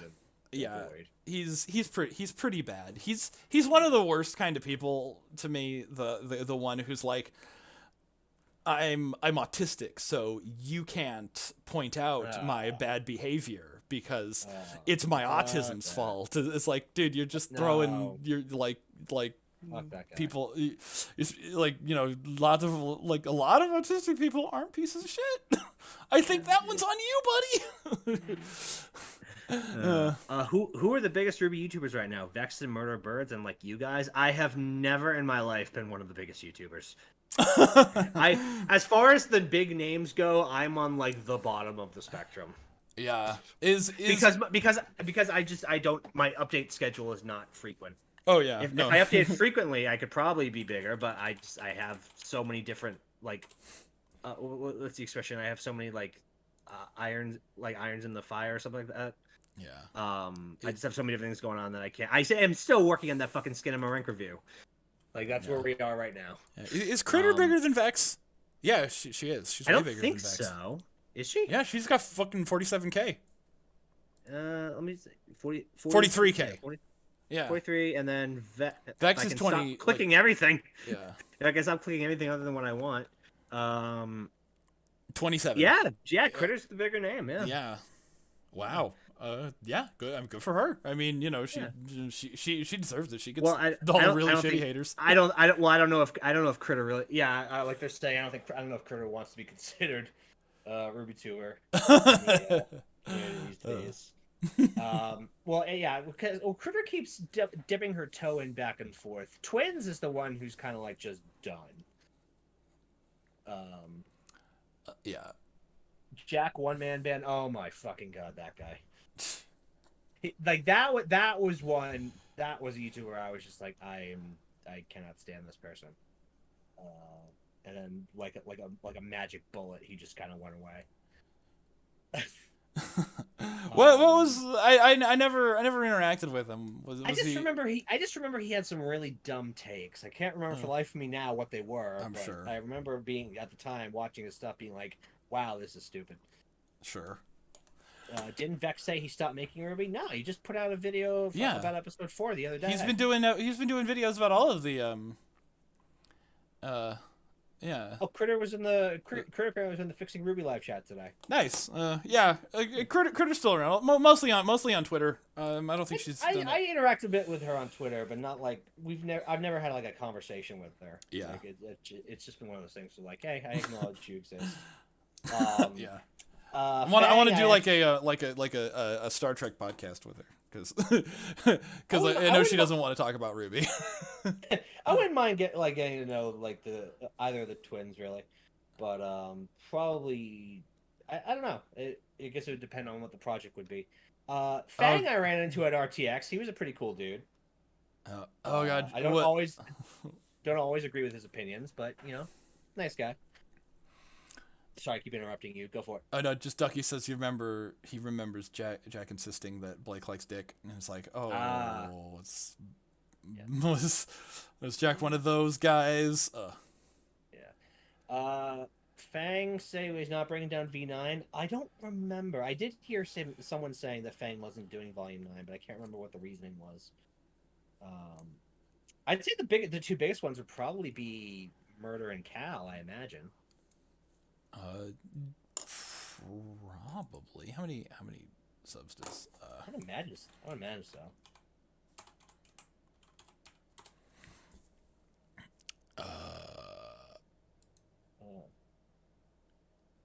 Cal is 42, 42K. Yeah.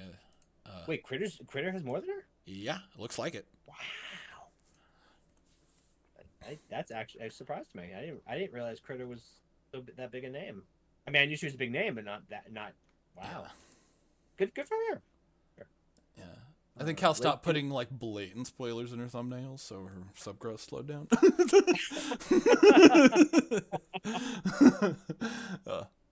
Plus, Critter's avatar is adorable. Didn't Critter like Critter is a pretty good artist from what I can understand. Eruption Fang is twice as big as Murder, but Eruption Fang does other videos too, right? Oh, really? Fang's bigger than Murder? I didn't know. Yeah, I remember seeing an Eruption Fang. I think it was an Eruption Fang video where he did like a video about like the Borderlands timeline. Yes. And I had never seen an Eruption Fang video, and I watched that whole video, and it's like, I remember like seeing that video in my timeline and thinking, as a big Borderlands fan, that there is literally nothing confusing about the Borderlands timeline, especially because this was prior to the release of the the Lilith DLC. So you want to really impress me? Do Kingdom Hearts. Yeah, I mean Raymond did that, and he didn't. I have tried multiple times to try to figure out the Kingdom Hearts timeline. And every time I'm like, this foe is beyond any of this. We're gonna set off Twilight. Yeah. Duck and cover. Listen. I appreciate that Kingdom Hearts exists so much, but I'm not gonna deny that it can be. It can be. Oh, she even just said my name. Please, Twilight, please enlighten me because I've tried so many times. Here's the thing. Here's the thing. I don't say that as like, oh, Kingdom Hearts. I say that as like I admire Kingdom Hearts for what it has accomplished. Yeah. And my friends in high school, they were huge Kingdom Hearts guys. I loved Kingdom Hearts. My friend let me borrow his PlayStation just so I could spend a weekend binging, like grinding through Kingdom Hearts 2. Like that, like I appreciate it, but like everything between 2 and 3, like my head just explodes. See, okay, the fact that you have to say everything between 2 and 3 is already like, oh, very Kingdom Heartsy. Yeah. No, Twilight, Twilight, I 100%. You want to sit me down and go through it all with me? I will clear something out in my schedule to do it. Yeah, I am 100% open to figuring this thing out. Yeah, I've already agreed to be on a Kingdom Hearts podcast with any jabs I poke at Kingdom Hearts way, like jokes I make, is purely one out of love and respect, not out of scorn and like, oh, this thing. Yeah, but okay. The timeline videos on Eruption Fang channel are his best performing content.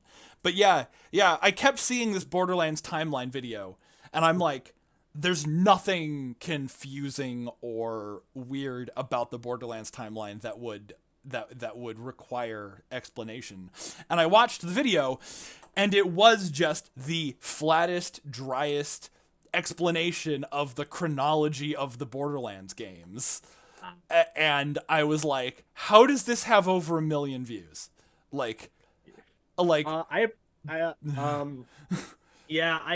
know Fang's done like a complete RVB retrospective video, but given my history, I've kind of avoided watching it just because, just for that reason. But I have an entire series of that. Why do you need to do that? 5 million? Wow. But I had another. I had another thought that I was going into, and I completely lost it. Oh yeah, no, his Camp video. I am 100% convinced is the reason why my Camp season 1 video did so well, because because the view count on that jumped up, and apparently most of them is because they came from Fang's video.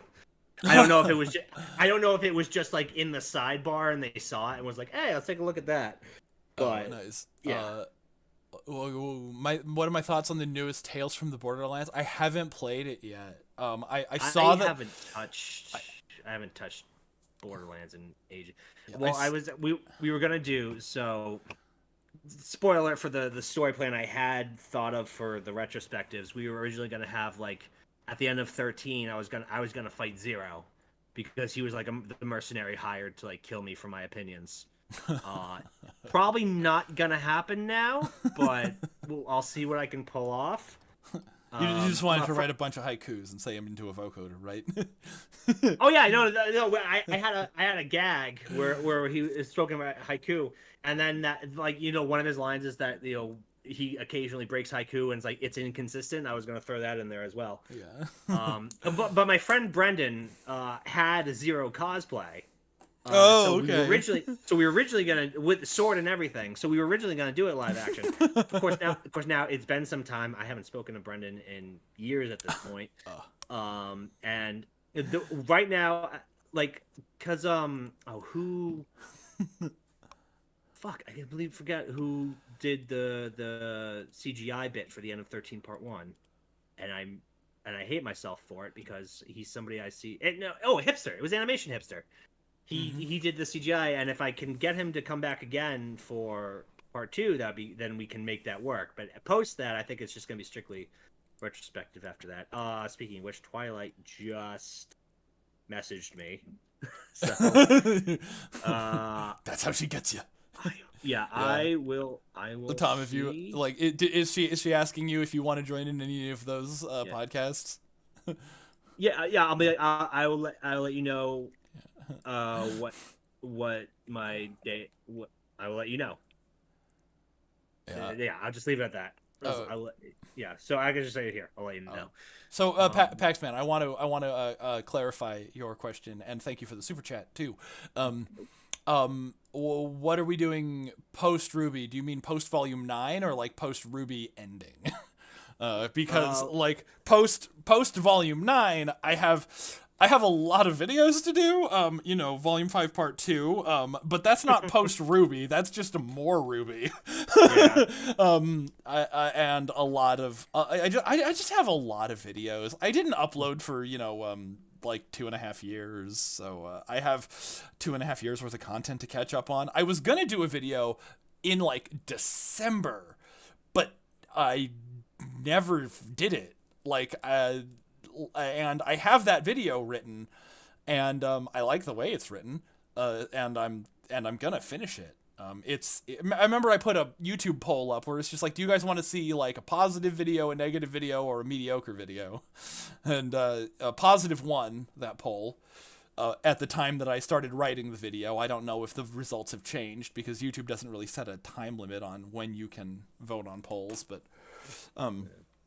it's all written, and I actually have like a positive video about something that's not Ruby coming like in the works, which will probably lose me like another like 150 subscribers or whatever. But whatever. Again, I got Skinamarink coming. That's the big thing right now.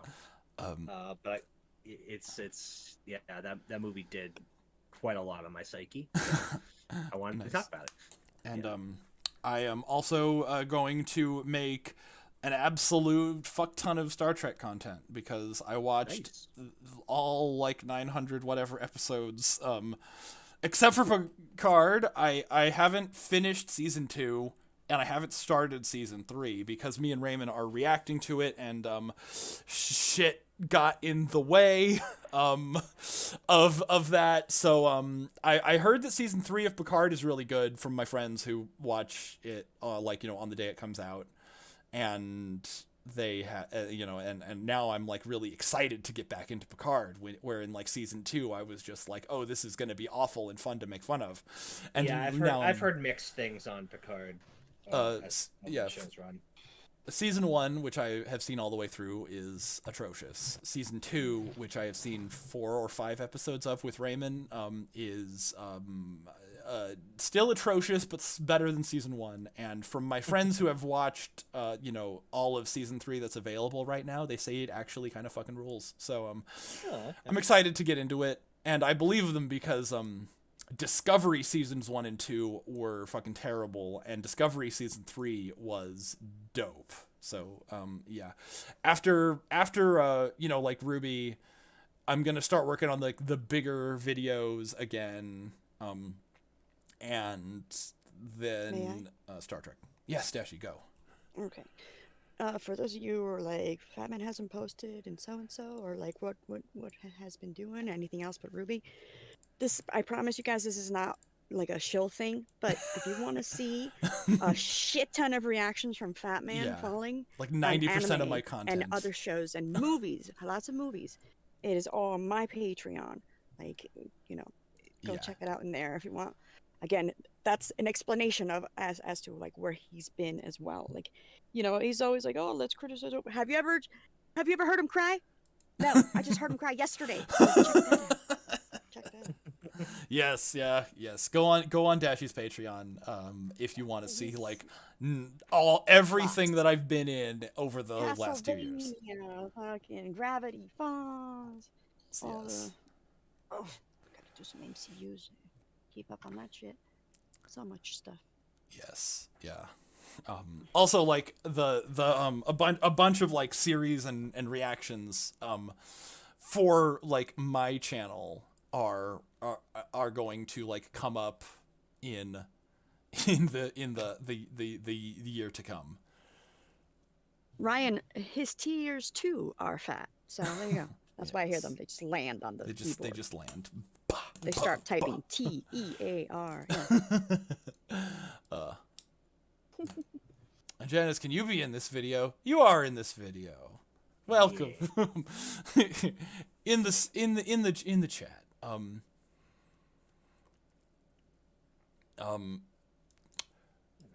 Go. Were we like supposed to talk about how we feel about Volume 9? Yeah, we've just been taking questions. Should I add everyone in the questions to see if they want to ask anything? Yeah. See, we do. Keep asking, folks. Yeah, we do questions in every reaction, which you can join for joining our Patreons and jumping in the Discord, and you can ask questions on Saturdays when we record these, around like 2 Eastern.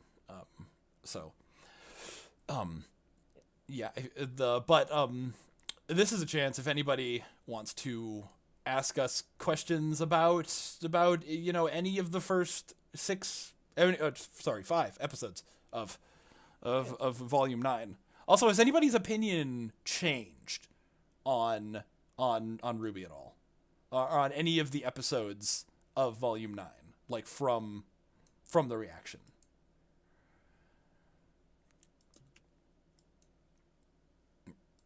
I'll take that as a no. No. I'm typing. I mean, the show in general. I mean, it's. I don't think one volume is going to be enough to be like, oh, hey, the show is a masterpiece now. But I'm asking. I'm doing everyone right now. Yeah, it's I'm doing everyone, guys. Anybody want to watch? Always Dashy, always. Yeah, but it's definitely been more of an enjoyable experience than past volumes has. Wait for me to put out a video. Like again, when I get this damn script done, I think I need to rewatch bits of the movie again so I can like remember. Because like as far as horror movies go, Skinamarink was the one where I had to like come back home at the end of it and immediately pour myself a glass of wine. Like that one got me. But that's the only video I got in the works at the moment. Although I have had other ideas that I'm playing with.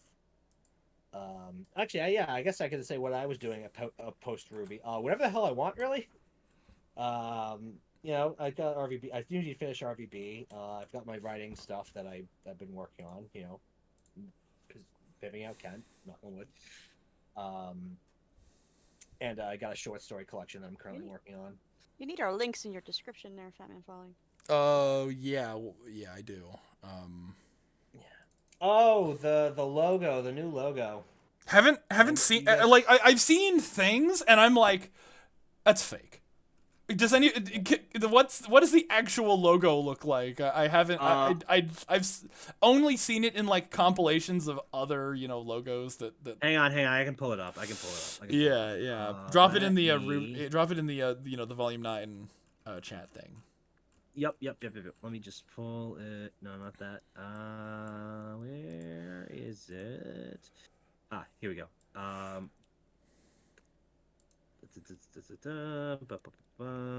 Here we go.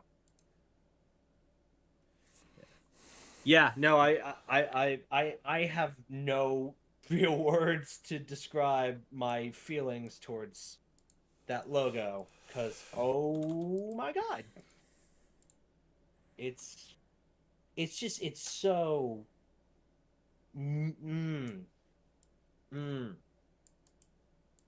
like damn. Wow, what the heck is that? That's the That new is Rooster so Teeth logo. loud. I can barely see what it's. It says noodle e.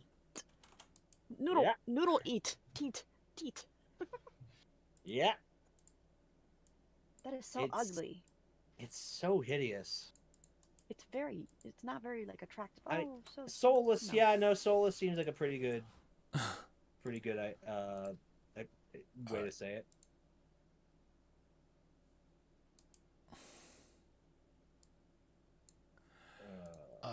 Yang being so unaware of Ruby's feelings, such a betrayal of the character I've seen before. Yeah. Like, I don't rag on the fucking Bumblebee shit very much, because I don't have reason to. But Okay, like, guys, I uploaded the description with everybody's links. Yay. But I do like how Ruby is kind of an afterthought to like a lot of the. Sorry, Ruby's kind of afterthought to Yang a lot of the time these days. Oh dear, that is real. Oh no, that's the one I saw, and I thought it was fake. I've never. Yeah. I thought it was somebody making fun of whatever their No. actual redesign was. No, I- that's it. It's so ugly. Oh no, That's the thing. I loved their. Okay, well, I can see how fucking confident they are. They didn't update their Twitter profile picture with it. Yeah. Like, they're tagged in this Variety article, and they still got their old logo, and it's like, yeah, that's way better. Like, Yeah, like this is. I don't begrudge them for wanting to update. It's been 20 years, but why in God's name would you do this? You can barely see any letter. It's just blobs. Yeah. Like, there's Unless I have to- absolutely no personality, and as many people have been pointing out, it's basically a ripoff of some fast food joint down in Australia. Like Red Rooster, I think it's called. Oh God. Oh no, that's oh Oh dear. that's Holy hell! legit. Got to be the worst. Yeah.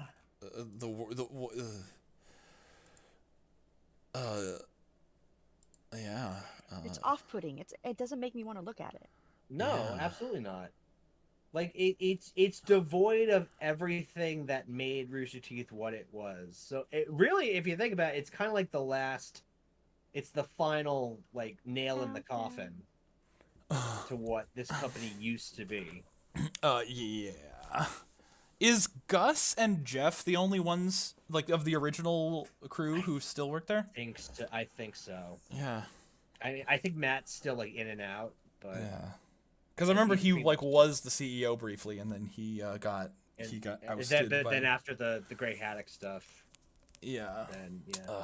But Joel hasn't worked there in several years now. Jason, I don't think ever really worked there. Yeah. Neither did Dan. Bernie literally left the country. I know. I admire Bernie for that. Oh, like, did he actually move to Bernie, Tasmania, and did he actually build that statue of him with the platypus and the can of Fosters? Like, Gavin, no, Janice, Gavin and Michael are still there, but they're not like the founders. They're not originals. They came on later. they're I mean, I would consider them like founding Achievement Hunter members, but we're talking Yes. about like the original like 5 Rooster Teeth guys. Yeah, we're talking Bernie, Matt, Jeff, Gus, Joel. Yeah. Jason Tucker did. Oh, I didn't. I honestly don't. I have not paid attention to anything Yeah. Jason has done in a long time, so I have no idea what he's been doing. Yeah. How many of those VAs are still there? Very few. Yeah. Very few. Hey, Isa. Welcome to the stream. You asked Indeed. how was Volume 9. I think Hey. it's been really good so far. Indeed. And especially different from what we've come to expect from Rooster Teeth in general. Yeah. Like I literally have not seen a single good reaction to this logo.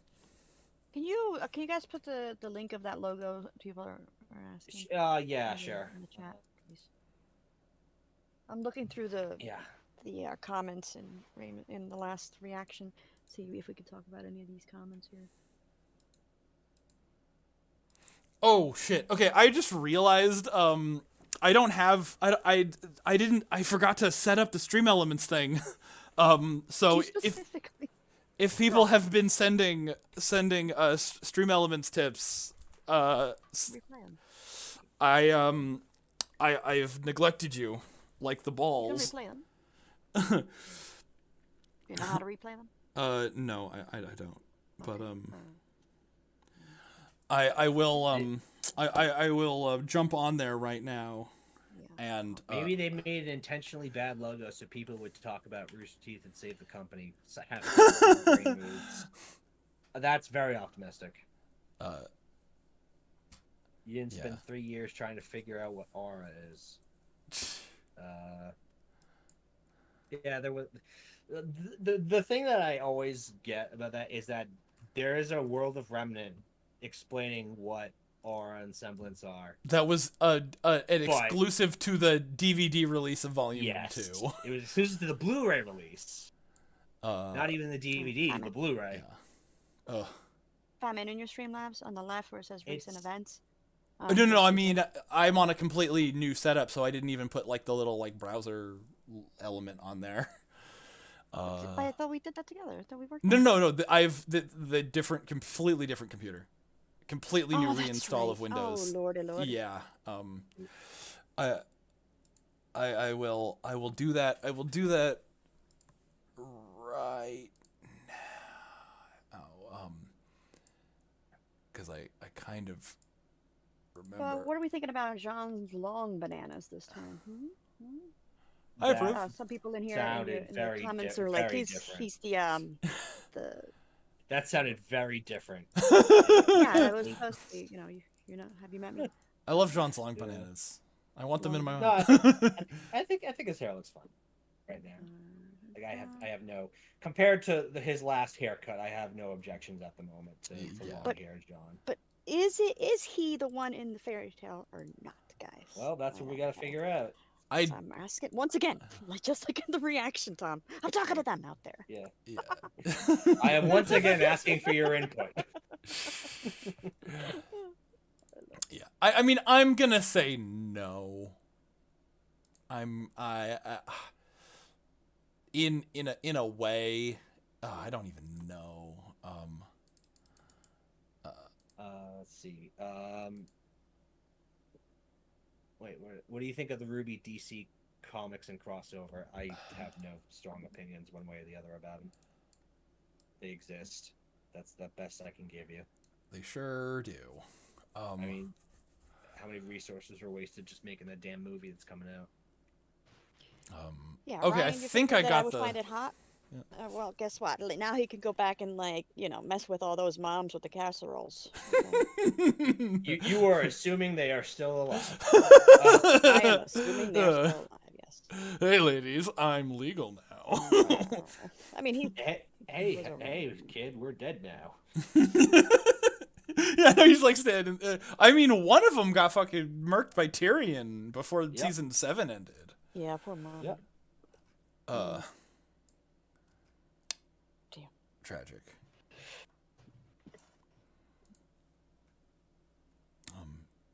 But yeah, okay. I think I got the stream elements thing on the on Test it. on the chat. You know how to test it. Well, I On the mean, left under alert box, you can hit test donation. well, the way I'm gonna test it is I'm just gonna surreptitiously drop the link in the chat and see if anybody goes for it. You gotta test it anyway, bro. Let me look for the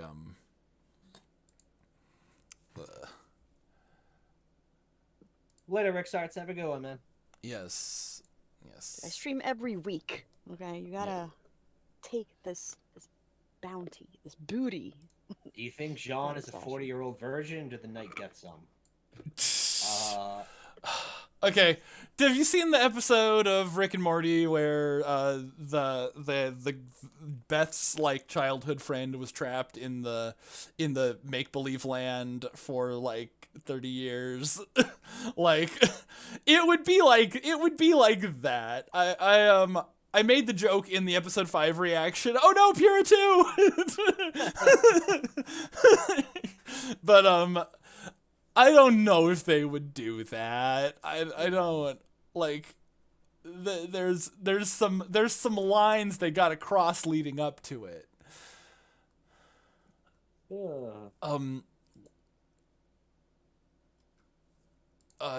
Dashy, where's the thing? On the alert box on the left side, click that, and then in the middle of the page it says Oh test donation. no! I'm looking at the twit replies to the logo change. Somebody replied, "They went from assaulting women to assaulting my eyes." Oh God. Jesus Christ! Was Rooster Teeth assaulting women? What happened? I think one of their like Oh, you mean Gray? Or no, No, it no, wasn't Gray, it not was, Gray. Ryan. yeah, and then some other wasn't one of their like one of their top people, not one of the founders, like one of the like There we go. It does what work. the fuck was his name? I don't even remember his name. But yeah. I saw Josh Flanagan's reaction, yes. I posted it in the Tundra. I was just like even the other employees are like, what the Kentucky Fried fuck is this bullshit? You can check on the left too, Fat Man, where it says recent events. If you see any from today. I don't see any from today. That's Okay. what I was. What semblance do you hate the most? Red's updated semblance is pretty bad. Yeah. Ren's I'm updated not. semblance is just fucking Counselor Troy. Yeah. Random unrelated question. Favorite piece of military equipment? Oh, that's a great question. I have always been partial to the M14. I don't know. There's just something about its design, and I love that gun, that rifle. Excuse me. Yeah, like Mark 14, I'll also accept, but yeah, I've always been a fan of that family. My favorite would be the soldiers. Yeah. Love a man in uniform. Woman.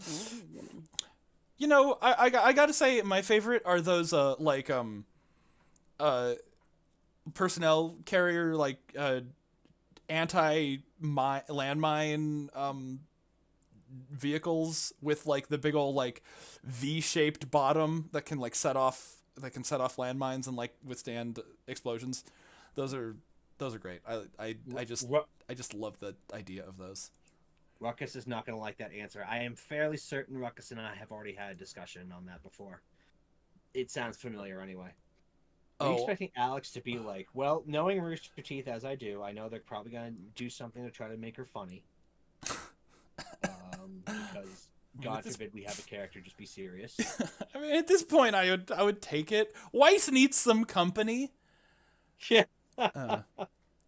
Ooh, the P90. That's actually a good one. I didn't think of that. But that is a very pretty gun that I love the look of. Yeah, P90 is an interesting gun. Ironwood Semblance. I don't like that one. Yeah, Ironwood Semblance is pretty.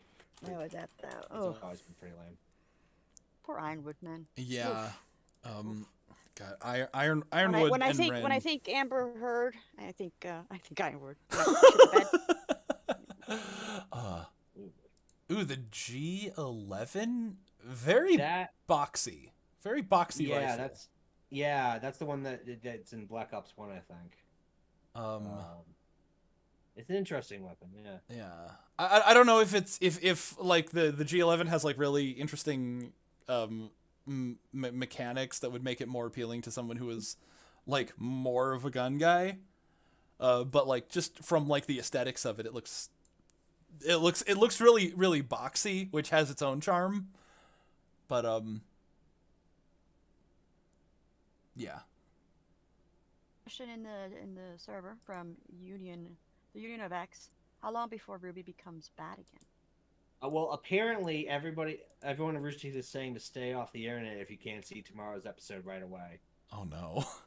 So, yeah, you Barbara know. was hyping it up. So that, Uh-oh. like, to me, that's just like, oh well, it means it's probably gonna be, you know, it's a Jean episode. Jean gonna be explaining shit. But everybody else on the internet is just like, oh my god, the kiss is gonna happen. The kiss is gonna happen. I'm like, why? Yeah. I think somebody why may would- die. I'm sorry, Carrie's why are you expecting a kiss into what is probably going to be in a Jean episode? Oh, we got a stream element. Carrie said Volume 10 is going to have over 100 characters, so I think that's when Ruby's going to get bad. Yeah, I heard that, and I made my comment on that. Now, Barbara's hyping it up because Penny's coming back and she's little. Remember? Oh, Penny is, yes. is little. Oh, that reminds me. People are like saying that Ruby at the end of the episode is not actually Ruby because they can't see Little in her hood. At the end of the episode when John reveals himself, that like when they all escape the Jabberwockers. Yeah, okay, why would that not be I don't know. They think Neo may be infiltrated. but Well, I don't. that would make a certain amount of sense because we did see the Jabberwocker explode like into the Neo Crumblies. Yeah. Okay, Super Pax asks, favorite quirk in My Hero Academia.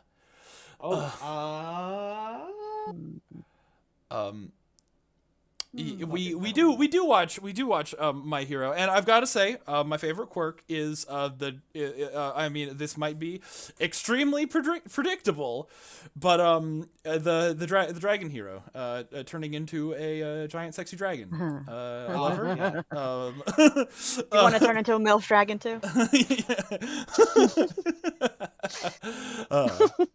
Thank you for the $10 there. Oh shit, Isa, thank you. Isa? Oh, thank you so much for the $100 tip. Good lord. Wait, $100? $100 Isa, tip bro. right Holy there. shit, Isa! I didn't know you were loaded. Wow. Say that, Thank jeez. you. It's just, just thank you. Just- Oh, he's always been amazing. He's Yeah. been with us forever. Isa's Yeah. been around a long time. yeah. Oh, yeah. He has. He's been hanging in there through thick and thin the Mhm. whole time. Ryuko, yes. Gotta love the dragon hero, but like out of class 1A, Mineta.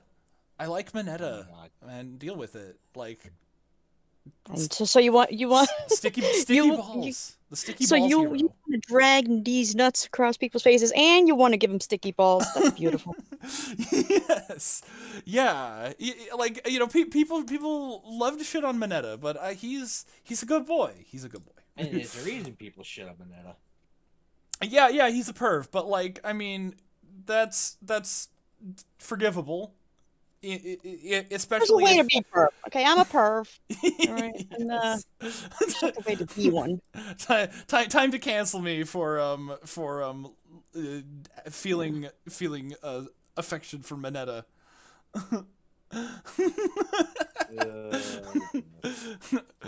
Yeah. Oh, all right, Jan. That's finally some solidarity. You should check the questions and. All right, there's another question from Statho the Pyro. Is the other 3 members of the team continuing to not notice that Ruby is clearly having issues? Is beginning to feel forced? No, because they've had their No. own problems too. They've been tiny. Yeah, they've been too busy like reacting to the world around them and Yeah. dealing with the fact that they're like a centimeter tall. Yeah, it's a little weird that Yang hasn't noticed yet, but at the same time, I don't think it's like forced or stretched because I like Yang went through a very similar and worse depression, and I think it might be like a little bit of selfishness coming along, maybe. Like, I think there's a way to explain it in it's like not a bad writing thing. I don't think it's bad writing that nobody else has really noticed. Weiss has been like super mad the whole time, and maybe just not realizing Ruby's sadness isn't like on that same level. Blake is notoriously unaware of Horny? yes, horny, completely unaware to read the room. You know how that goes. I think if Ruby was in the corner like tying a noose while the other girls were like discussing like, oh my god, where are we? Where's this place? I think that would be forced. Because at that point it's like, well, how the fuck do you not know these things? Yeah. Damn. But with there's so much going on right now that I actually don't. It's kind of forgivable that they're not noticing right now. Yeah. Eventually they got to, but it's Yeah. not breaking my immersion here. I think it would be very funny if Jean like immediately caught on that Ruby wasn't feeling good and just berates the other girls for like not consoling Ruby at all. Because like I'm sure Jean feels bad or felt bad 20 years ago that he killed Penny, and Penny was Ruby's best robo friend. Yeah. So he's gonna be like, oh, that was like 10 minutes ago for you. Like I think it would be hilarious and not only hilarious but also just like good writing if Jean just immediately was like, oh, are you sad? Do you need a hug? Do you need a pep talk where I just go nope? You saying that like, oh, that was 10 minutes ago for you just reminded me of like, I was stronger than you yesterday. Yeah, but that was like a year ago. DBC abridged. Oh god, so many quotes that are applicable. G Darkon asks, "Are you excited for no explanation for Jean tomorrow?" There's I think we're gonna get exclusively something for Jean. Like, I feel like it's gonna be a big Jean episode. Ruby has been bad for so long, and they're so good right now that whether or not they do a Jean explanation tomorrow, I am willing to cut them some slack. You know what? I can't believe I'm saying it, but I'm kind of the same way right now. Yeah. I'm like, you know what? I want to know what Jean has been up to the last 20 in-universe years he's been dealing with this shit. Yeah. You finally did it. You piqued my curiosity.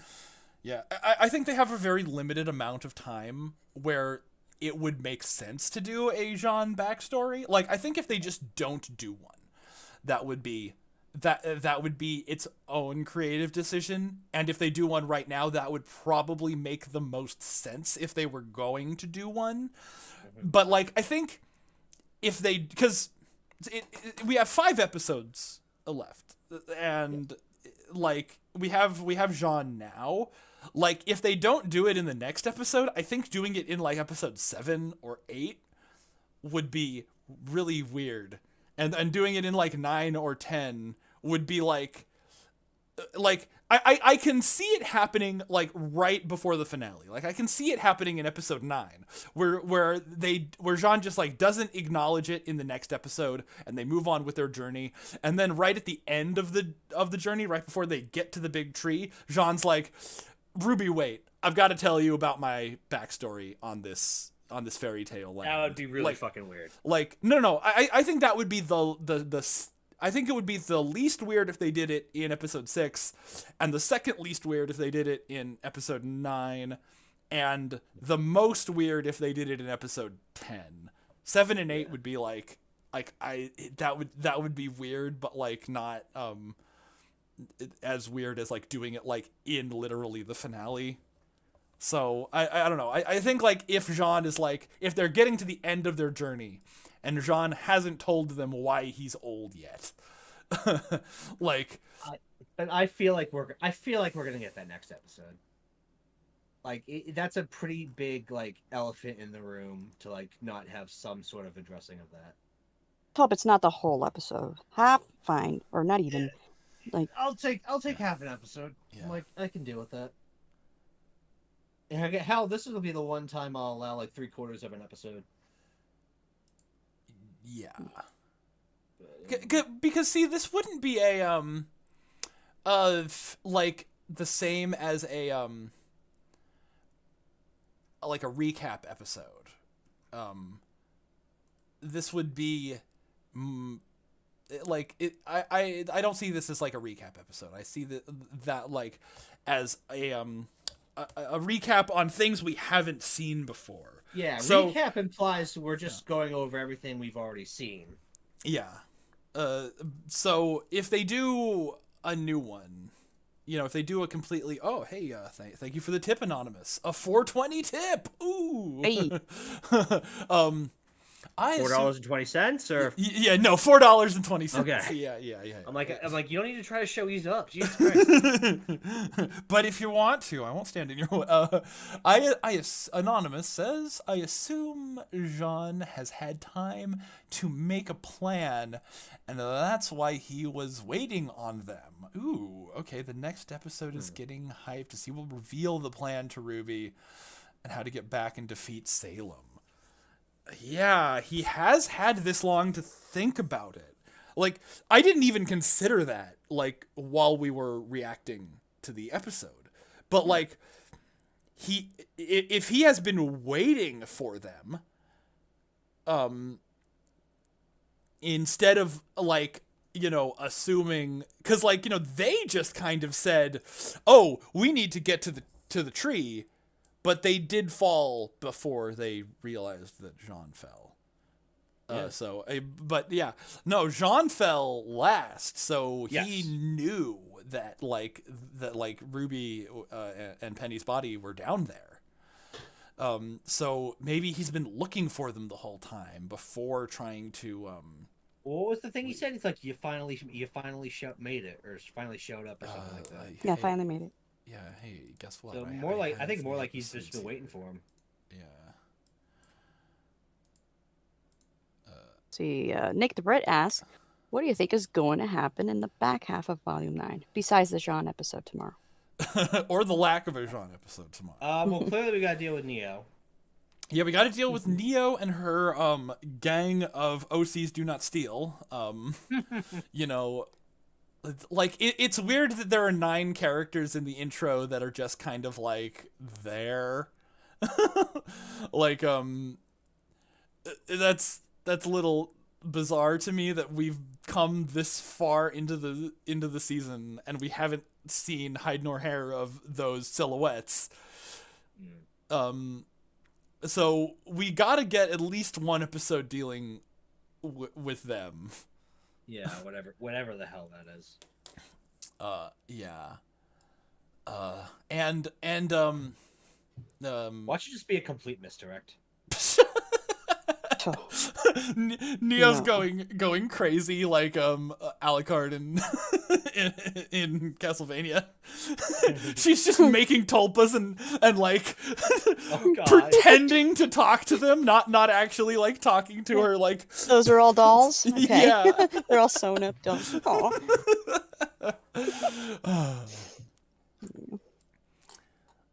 Oh, God. But yeah, the idea that Jean's been thinking about this for 20 years is actually like a really interesting idea. Yeah, I mean, he has to be doing something down there, so Yeah. makes sense to me. Hmm. It's the castaway gag, except the coconuts are Neo's illusions. Neo episode tomorrow. Let's go. Like, what if? Because okay, wait, hold on. Did those Jabberwockers? Did they make sounds? Yes. Yeah, they did. I don't Yeah, they were remember. talking. They were like, chasing. In the last episode, yeah. Mm-hmm. And if they were Neo illusions, that means Neo is making things talk. Mm. That's why I think, Bird Boy or Hawker is going to be okay. Even though he got nommed by one of them, it's not the original Jabberwocker, so he will ascend. He's not dead. Yeah. Because it was a copy of the Jabberwocker. I mean, I hope so, because, like, he deserves better. He was such a good boy. The whole thing about the cat giving the bird new purpose, be like, oh, give him something else to do to keep him busy. Like, I want to know what the fuck the cat is. Like, Yeah. Yeah. take another little piece of my heart now, baby. I put that song in the episode Yeah, four that was great. reaction. Yeah. The Web server says, anyone else notice the blacksmith working on the butterfly wing? That has to do with Herb ascending. Did you know that? Say that again? The blacksmith was working on a butterfly wing. Oh, That may have to do with Herb ascending, like changing him up. Oh shit! Yeah, because yeah. Okay, all right. Yeah, no, because I did point that out in the reaction. I'm like, is she making a butterfly wing? Mhm. Yeah, and yeah, like I guess that completely slipped my mind that the last episode was about a caterpillar man. So yeah, this because he was like almost ascending. He had wings, but he was still, he was still a worm. So maybe I don't know, but he did have like a little bit of little winglets. little winglets. Mhm. Yeah, because he has these little wingy bits, and he's gonna come through and be a beautiful butterfly. He won't remember. I also like what you said, Fatman, about like Neo having like an uber purpose of like getting Revenge. Ruby, and so she has more power. Where it's, And maybe Jean's power is just being old. Dilf. That's supposed to be the hookah caterpillar from Alice in Wonderland? Yes, it is. Naturally. Yes. The best boy. Hope the Curious Cat is just extra data they leave around, like stem cells to fulfill whatever role they need. Extra data they leave around, like stem cells to fulfill whatever role they need. To grow back, stuff. Yeah. All right. Okay. Is the cat one of the gods? I don't think so. I don't like. He's got the purple, but he's got like the purple and like teal, like green. Do we get another 420 from Kate Morning? Looks like we did. If Ruby ascended, what would it look like? She would look exactly like Death from the new Puss in Boots movie. I don't know. Vectra says, do you think John will be able to leave the Ever After? I think he might stay. I think that would be that. I think that would make sense in its own like narrative way, but I think as like character perspective, like, is he just given up on Remnant? Like, that doesn't. I mean, it's been years Yeah. to accept things. So Yeah. yes, Okay, we got like one line from Jean in that last episode. So if there's we need to see more of how Jean is and I feel like they could write him in a way that would make sense for him to stay, and I feel like they could write him in a way that would make sense Okay, for him to okay. go with. This was something I've been meaning to ask about that. In the intro, where there's a clock and then there's Jean, the number 11 is missing. It goes directly from 10 to 12. So he doesn't get his 11th hour. So Oh, what does that mean to that's- you? That's Interesting. Actually, I have to go to the restroom. I'll be right back. But yeah, think about that. What does that mean to you? I hadn't noticed. So interesting. See, that's I mean, he doesn't get his 11th hour. interesting That- way of like- wording it. Yeah. It's like, because the 11th hour is when things go,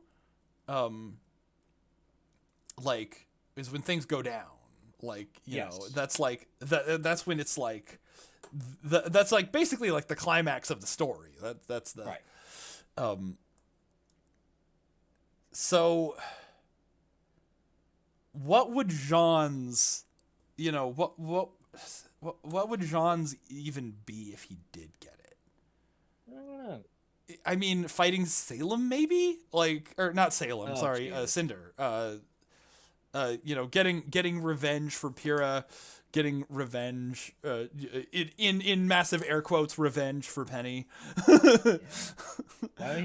Why should he be the one to get revenge for Penny? Like, 'Cause he Penny had to wasn't kill his her. friend. I know, but that wasn't. But Penny wasn't his friend. But he had to pull the trigger. Yeah, it's like this.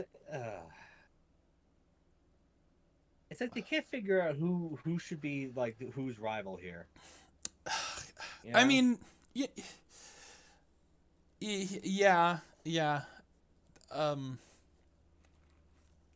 But yeah. Ruby ascending though. God. I don't know. Was it at Neptune that mentioned that like maybe like Ruby would ascend to whatever reflection she saw in the axe thing, but I always thought that was like her mom. You know, I thought that was Summer.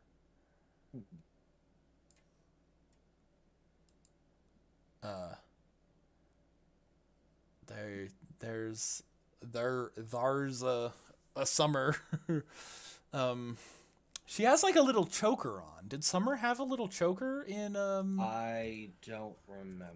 uh I wasn't really paying attention to her neck during those scenes that Summer appeared. it doesn't it actually doesn't look like it.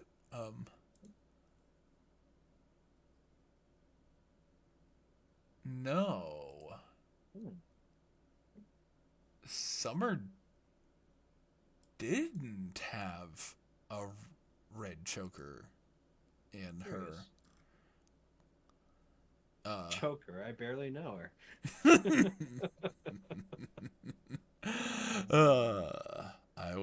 I couldn't do it because I'm the one who said it. So I'm glad that happened. You know, actually, I'm gonna go on the getting serious fan fiction vibes from the new volume. I feel like they gave up on anything they were planning, trying to accomplish in previous volumes. See, they keep bringing that up as like they gave up on the plot. I'm not sure that's the reasoning I'm getting from this, because I don't think they gave up. I think they realized they needed to take a break for a bit because our main cast is criminally underdeveloped. But I don't feel like the idea that they gave up. Oh, you dipped for a bit. What did you miss? We've been talking about Ruby's ascension and what she would look like, and I said that she would look like Death from the new Puss in Boots movie. That's what you missed.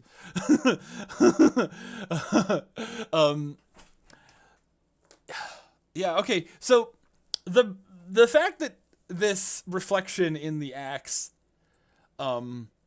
isn't dressed the same as Summer in her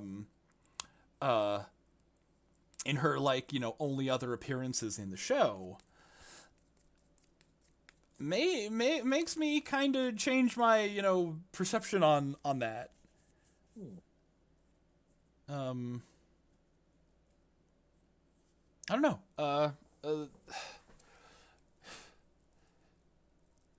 She doesn't have to be Ruby Rose anymore. That's what her you know, ayahuasca trip said. I don't know. I keep thinking back to the first scene of the show, like the simple, more honest soul. Like, isn't that kind of the point of the show? Really, is that this simple and honest soul kind of like is the one that saves the world?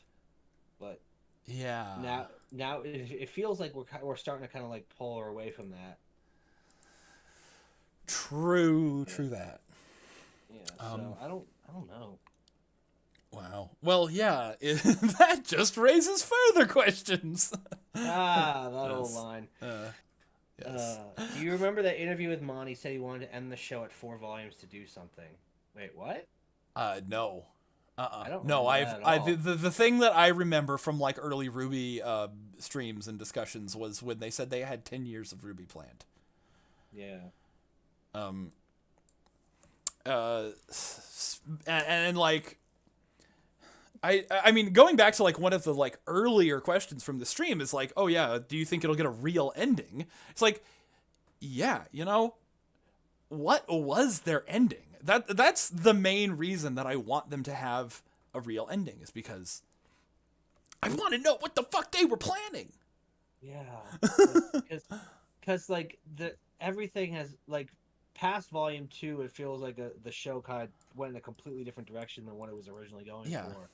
Because like you And say, like I'm still trying to figure out what the hell that was. yeah. Oh yeah, Monty wanted to do other stuff besides Ruby. Yeah, I mean that makes sense. Like, you know, Yeah. Monty felt like a guy who was like brimming with creative ideas. Yeah, Monty was somebody who like Yeah. was like firing on all cylinders. Yeah. In literally everything he did. Yeah. But like, you know, it's like, you know, to combine the like, do you think they gave up on what they were doing, and do you think it'll have a real ending? It's like we just don't know No. what the plan was. Like, we don't know. I mean, I guess that's why I listen to the commentary every year without fail. Dashi has to dip out of the stream for a while. We might still be streaming when she gets back from the thing she has to do, but we'll see. We might be. I have to. Tom, Nelson's gonna be getting out of school soon, so I gotta All right. worry about that. Yeah, okay. So yeah, I don't know. We'll see. But the idea that the Ruby has given up on what it was planning to do, and you know, will they have a real ending? Like, that's the reason that I watch the commentary every single time it comes out. Yeah. Even though it hurts a lot. It's like, I don't know how long ago these ideas came up. Like, the fact that the last Fable thing was like one of their first ideas ever in Ruby. Maybe the fairy tale was always one of their ideas, you know? And even though it seems like, it's just filler, they're not working towards the defeat of Salem, but like what they're doing is giving they're giving the characters themselves the center stage. You know, we are focused on character growth and character development right now. And, you know, it's like, I don't know, it's like Star Trek, you know, the journey is within you. The trial never ends, you know? Yeah. it's Q and Picard. They gotta like work out their shit, and maybe if these four random girls work out their shit, then because like they're all kind of from different walks of life. Like, you need to unite humanity to defeat Salem. That's what the gods said way back in the day, Yeah. And it's like we got the Faunus girl, and we've got the rich girl, and we've got the depressed girl, and we've got the Ruby. And we don't know what the fuck the Ruby is, and that's something that they like explicitly addressed in episode 4. So Ruby has to be something. Yeah. Tom, do you want to go to the you want to just open the Frostbite server and read the questions from there? Right. So we got two here that haven't been marked with a thumbs up. Yeah. GQ Smith saying, "Do you think Sean will stay the same age or get younger if he leaves ever after?" I can go either way. That better be a reference to a Star versus the Forces of Evil with Marco. I made jokes about that in the reactions. That, yeah. So I want there to be like a 20-year time skip I want there to be like a 20-year time skip on the outside. Like, I want to cut to the middle of, like, the guerrilla war between Salem's forces and Vacuo. So I would rather have Jean stay the same age and Team Ruby be, young. Yeah, I can see that. I am not sure what I really want out of that. Like if you wanted to be the same or wanted to be younger, I honestly don't know. Yeah. Which I prefer. I can mark this. Yeah. So yeah. Like I want Ruby to be cool, I want Ruby to be good. I want Ruby to have a satisfying ending. And I think this volume so heavily and deeply focused on character development, especially for Ruby, and especially the way they're doing it, addressing her complete lack of characterization for like 7 of the last 9 years, is like really good because I just thought, they're gonna fucking Deus Ex Machina and they're gonna like summon the gods, and then there's gonna be like we're gonna get all 4 of the things in one place, and the gods are gonna come down and they're gonna be like, you guys are super gay and that's cool, we're gonna save the world now. But since they're actually making it about Ruby discovering who she is in relationship to maybe this like different facets of what it means to be human, could be the most interesting thing Ruby's ever done. Not that that's a high bar, but like the way people say like, it's filler. It's like, no, I don't really agree. I don't agree. I agree with that.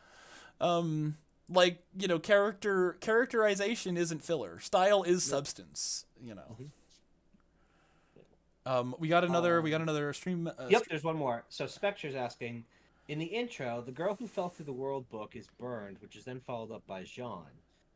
What if this is Jean's death? His inspiration is Joan of Arc, and she was burned at the stake by the English.